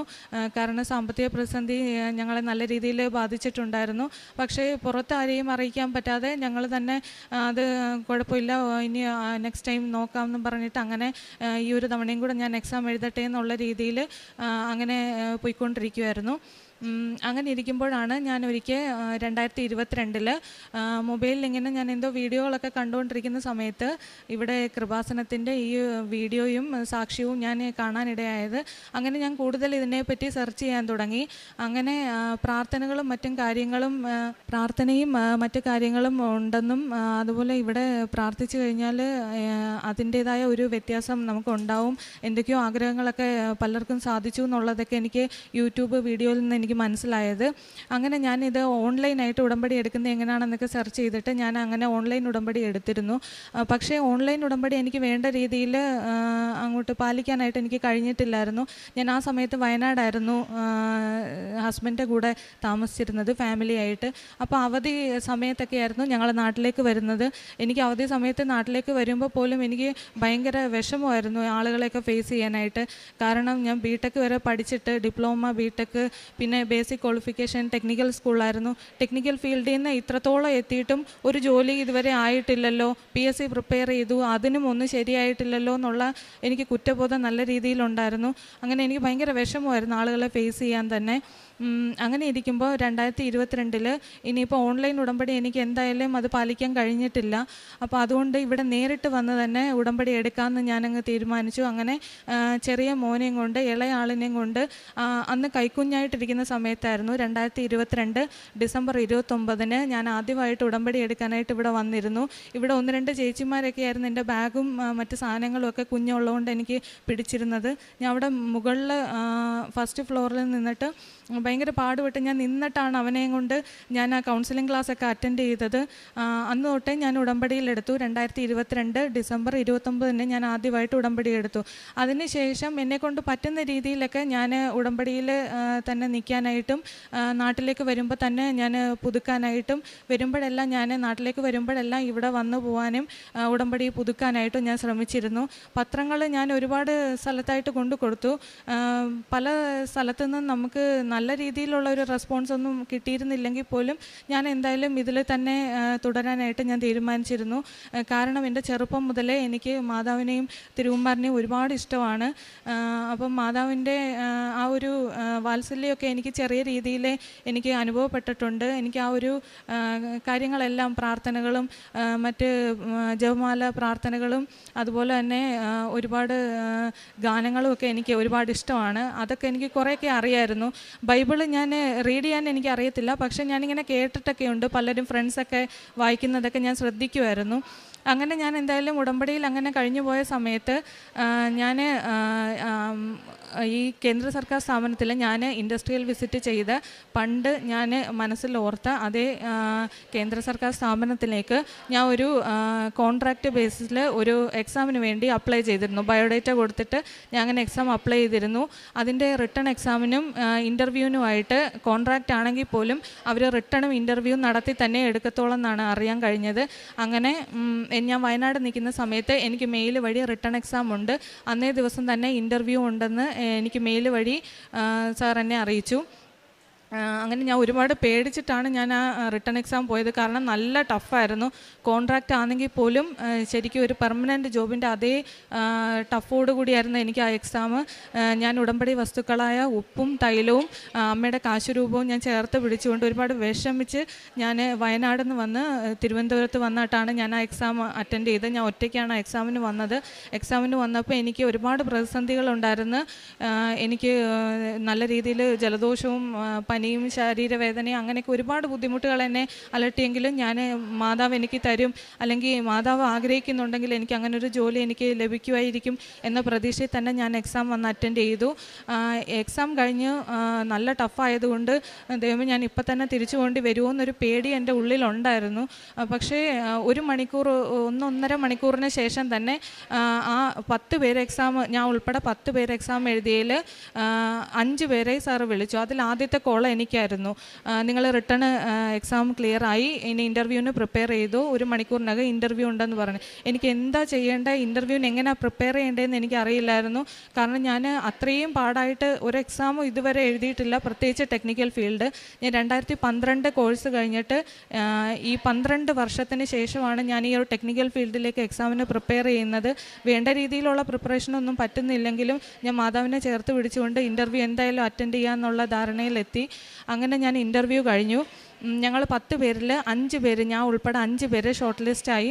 അതിൽ അന്നേ ദിവസം തന്നെ ഞങ്ങൾ ഈ 5 പേര് ഷോർട്ട് ലിസ്റ്റിൽ ഒരാളെ അന്ന് തന്നെ എടുത്തിരുന്നു. എങ്കിലും ആ ഒരാളെ എടുത്തതിൽ ഞാനില്ല എന്നുള്ളതാണെങ്കിൽ പോലും എനിക്ക് അങ്ങനെ ഒരു സങ്കടമൊന്നും ഫീൽ ചെയ്തില്ല. കാരണം മാതാവിൻ്റെ അടുത്ത് ഞാൻ പ്രാർത്ഥിക്കുന്നുണ്ട്, മാതാവിന് ഇഷ്ടമാണെങ്കിൽ എനിക്ക് തീർച്ചയായിട്ടും ആ ഒരു ജോലി എനിക്ക് ലഭിക്കുമെന്നുള്ള, എന്നെങ്കിലായാലും എനിക്കത് ലഭിക്കും എന്നുള്ള ഒരു വിശ്വാസം എനിക്കുണ്ടായിരുന്നു. പക്ഷെ അങ്ങനെ മാസങ്ങളൊക്കെ കടന്നുപോയി. പക്ഷെ ജോലിയുടെ കാര്യങ്ങളിലൊന്നും പ്രത്യേകിച്ച് ഒരു നീക്കുപോക്കൊന്നും ആയില്ല. അവിടെ പ്രത്യേകിച്ച് വേക്കൻസി ഒന്നും പുതിയതായിട്ട് റിപ്പോർട്ട് ചെയ്തിട്ടില്ല. വേക്കൻസിന് 5 വേക്കൻസിയിൽ 4 വേക്കൻസി ഉണ്ടെങ്കിലേ എനിക്കും കൂടെ ഒക്കെ കിട്ടത്തുള്ളൂ. അപ്പം ലിസ്റ്റിൽ എത്രാമതാണെന്നും എനിക്കൊരു ഐഡിയ ഇല്ലായിരുന്നു. അപ്പം അങ്ങനെ ഇരുന്ന് മാസങ്ങൾ കടന്നുപോയി. പിന്നീട് ഞാനൊരു പ്രൈവറ്റ് സ്ഥാപനത്തിൽ തന്നെ ടെക്നിക്കൽ ഫീൽഡിലേക്ക് വീണ്ടും ഞാൻ അപ്ലൈ ചെയ്യാനായിട്ട് ഞാൻ ബയോഡേറ്റ കൊടുത്തിരുന്നു. അങ്ങനെ ഈ ഒക്ടോബറിൽ സ്ഥാപനത്തിലേക്ക്, ഒരു പ്രൈവറ്റ് സ്ഥാപനത്തിൽ നിന്ന് എന്നെ ഇൻ്റർവ്യൂവിന് വിളിച്ചിരുന്നു. തൊട്ട് തലേ ദിവസമായിരുന്നു വിളിച്ചിരുന്നത്. അന്ന് ഞാൻ വയനാട് തന്നെയായിരുന്നു. ഞാൻ എക്സാം എങ്ങനെ അറ്റൻഡ് ചെയ്യും ഒന്നും എനിക്കറിയത്തില്ല. ഞാൻ രണ്ടും കൽപ്പിച്ച് മാതാവിനെയും വിളിച്ചിട്ട് ഞാൻ അന്ന് രാത്രി തന്നെ ബസ്സിൽ കയറിയിട്ട് ഞാനിവിടെ 10 മണിക്ക് ഇൻ്റർവ്യൂവിന് അറ്റൻഡ് ചെയ്തു. എക്സാം ഇൻ്റർവ്യൂ മാത്രമായിരുന്നു ഉണ്ടായിരുന്നത്. ആ ഇൻ്റർവ്യൂ ക്ലിയറായിട്ട് ഞാൻ ഒക്ടോബർ 13 ആ പ്രൈവറ്റ് സ്ഥാപനത്തിലേക്ക് ടെക്നിക്കൽ ഫീൽഡിൽ പ്രൊഡക്ഷൻ അസിസ്റ്റൻ്റായിട്ട് നല്ലൊരു ജോലി തന്ന് എനിക്ക് മാതാവ് എന്നെ അനുഗ്രഹിച്ചു. പക്ഷേ എനിക്ക് ആ ജോലി ലഭിച്ചെങ്കിലും എനിക്ക് ആ ജോലിക്ക് വരാനായിട്ട് ഒരുപാട് തടസ്സങ്ങളും ഒരുപാട് പ്രതിസന്ധികളും മാനസികമായിട്ട് എന്നെ ഒരുപാട് ബുദ്ധിമുട്ടിയിരുന്നു. എങ്കിലും ഞാൻ അത്രത്തോളം മാതാവിനെ വിളിച്ചിട്ട് എനിക്ക് മാതാവ് തന്ന ജോലി ആയതുകൊണ്ട് ഞാൻ സന്തോഷത്തോടുകൂടി ആ ടെക്നിക്കൽ ഫീൽഡിൽ ആ ജോലി ചെയ്യാനായിട്ട് ഞാൻ സന്തോഷത്തോടെ പോയി വന്നു. ഞാൻ 2 വീലറിലും ട്രെയിനിലും ബസ്സിലുമായിട്ടാണ് ഞാൻ ആ ജോലിക്ക് എത്തിയിരുന്നതും തിരിച്ചു പോയിരുന്നതും. അങ്ങനെ ഇരിക്കെ ഒരു 2 മാസം കഴിഞ്ഞപ്പോഴത്തേക്കും ഞാൻ ആദ്യം അപ്ലൈ ചെയ്ത കേന്ദ്ര സർക്കാർ സ്ഥാപനത്തിൽ നിന്ന് ആ കോൺട്രാക്റ്റ് ബേസിസിലുള്ള എക്സാമിന് ഞാൻ നേരത്തെ അപ്ലൈ ചെയ്ത അതേ റിട്ടേൺ എക്സാം ഇൻ്റർവ്യൂവും കഴിഞ്ഞതിൽ 2ാമത്തെ വേക്കൻസി വന്ന് എന്നെയാണ് വിളിച്ചത്. അപ്പം ആ ജോലിയിലേക്ക് ഞാൻ നാളെയാണ് ജോയിൻ ചെയ്യാനായിട്ട് പോകുന്നത്. ഈ 12 വർഷത്തിന് ശേഷം ഈ ഒരു ടെക്നിക്കൽ ഫീൽഡിൽ എൻ്റെ മെറിറ്റ് കൊണ്ട് ഒരിക്കലും എനിക്ക് ആ ജോലി ലഭിക്കുന്നതല്ലായിരുന്നു. ഞാൻ മാതാവിനെ ചേർത്ത് പിടിച്ച് തൈലവും അതുപോലെ തന്നെ ഉടമ്പടി ഉപ്പിൻ്റെയും അമ്മയുടെ കാശുരൂപത്തിൻ്റെയും ബലത്തിൽ ഞാൻ നാളത്തെ ആ ഒരു ജോലിക്ക് ഞാൻ ജോയിൻ ചെയ്യുകയാണ്. അതിനു മുമ്പായിട്ട് മാതാവിൻ്റെ അടുത്തും തിരുകുമാരൻ്റെ അടുത്തും നന്ദി പറയാനും ഈ സാക്ഷ്യം പറയാനുമായിട്ടാണ് ഞാനിവിടെ വന്നത്. അതുപോലെ തന്നെ ഞാൻ പ്രേക്ഷിത പ്രവർത്തനമായിട്ടും കാരുണ്യ പ്രവൃത്തികളായിട്ടും ഞാൻ എന്നെക്കൊണ്ടാവുന്ന വിധം ഞാൻ വഴിയിലൊക്കെ ഇരിക്കുന്നവർക്ക് ഞാൻ ഫുഡ് കൊടുക്കാറുണ്ട്. എന്നെക്കൊണ്ട് പറ്റുന്ന വിധം ഞാൻ ഫുഡ് കൊടുക്കാറുണ്ട്. അനാഥാലയത്തിൽ ഫുഡ് കൊടുത്തിട്ടുണ്ട്. അതുപോലെ വൃദ്ധസദനത്തിൽ ഞാൻ വേലകൾ ചെയ്തിട്ടുണ്ട്. ഒരുപാടൊന്നും ചെയ്യാൻ പറ്റിയിട്ടില്ല, എങ്കിലും അത്യാവശ്യം ഒക്കെ എനിക്ക് ചെയ്യാൻ പറ്റിയിട്ടുണ്ട്. അതുപോലെ തന്നെ ആത്മീയമായിട്ട് എനിക്ക് ഒരുപാട് വളരാൻ സാധിച്ചു. അത് എനിക്ക് മാനസികമായിട്ട് ഒരുപാട് സന്തോഷം തരുന്നതായിരുന്നു. ബൈബിൾ റീഡിങ് എനിക്ക് നേരത്തെ അറിയില്ലായിരുന്നു, അതെനിക്ക് സാധിച്ചു. എനിക്കൊരു ബൈബിള് എനിക്ക് അങ്ങനെ കിട്ടിയായിരുന്നു വായിക്കാനായിട്ട്. അതുപോലെ വചനങ്ങൾ ചൊല്ലി പ്രാർത്ഥിക്കാൻ പല വചനങ്ങളും എനിക്കറിയായിരുന്നു. ഞാൻ എപ്പോഴും ചൊല്ലി പ്രാർത്ഥിക്കുന്നതും പിന്നെ ആയിട്ടുള്ള വചനം ഉണ്ടായിരുന്നു. ഞാൻ നിനക്ക് മുൻപേ പോയി മലകൾ നിരപ്പാക്കുകയെന്നുള്ള വചനം ഞാൻ എപ്പോഴും ചൊല്ലുമായിരുന്നു. പിന്നെ അതുപോലെ തന്നെ മാതാവിൻ്റെ നമ്മുടെ ഡെയിലി ബ്രെഡ് പ്രെയർ ഞാൻ മുടക്കാതെ തന്നെ ചൊല്ലുമായിരുന്നു. മോൾ ആ സമയത്ത് ഉറങ്ങിക്കിടക്കുമായിരിക്കും, എൻ്റെ മക്കൾ ഉറങ്ങിക്കിടക്കുമായിരിക്കും, എങ്കിലും ഞാൻ ആ തൈലം തൊട്ട് അവർക്കും കുരിശ് വരച്ച് ഞാനും പ്രാർത്ഥിക്കാറുണ്ട്. ഈ ഒരു സാക്ഷ്യം എനിക്കിവിടെ പറയാൻ ലഭിച്ചതിന് കോടാനുകൂടി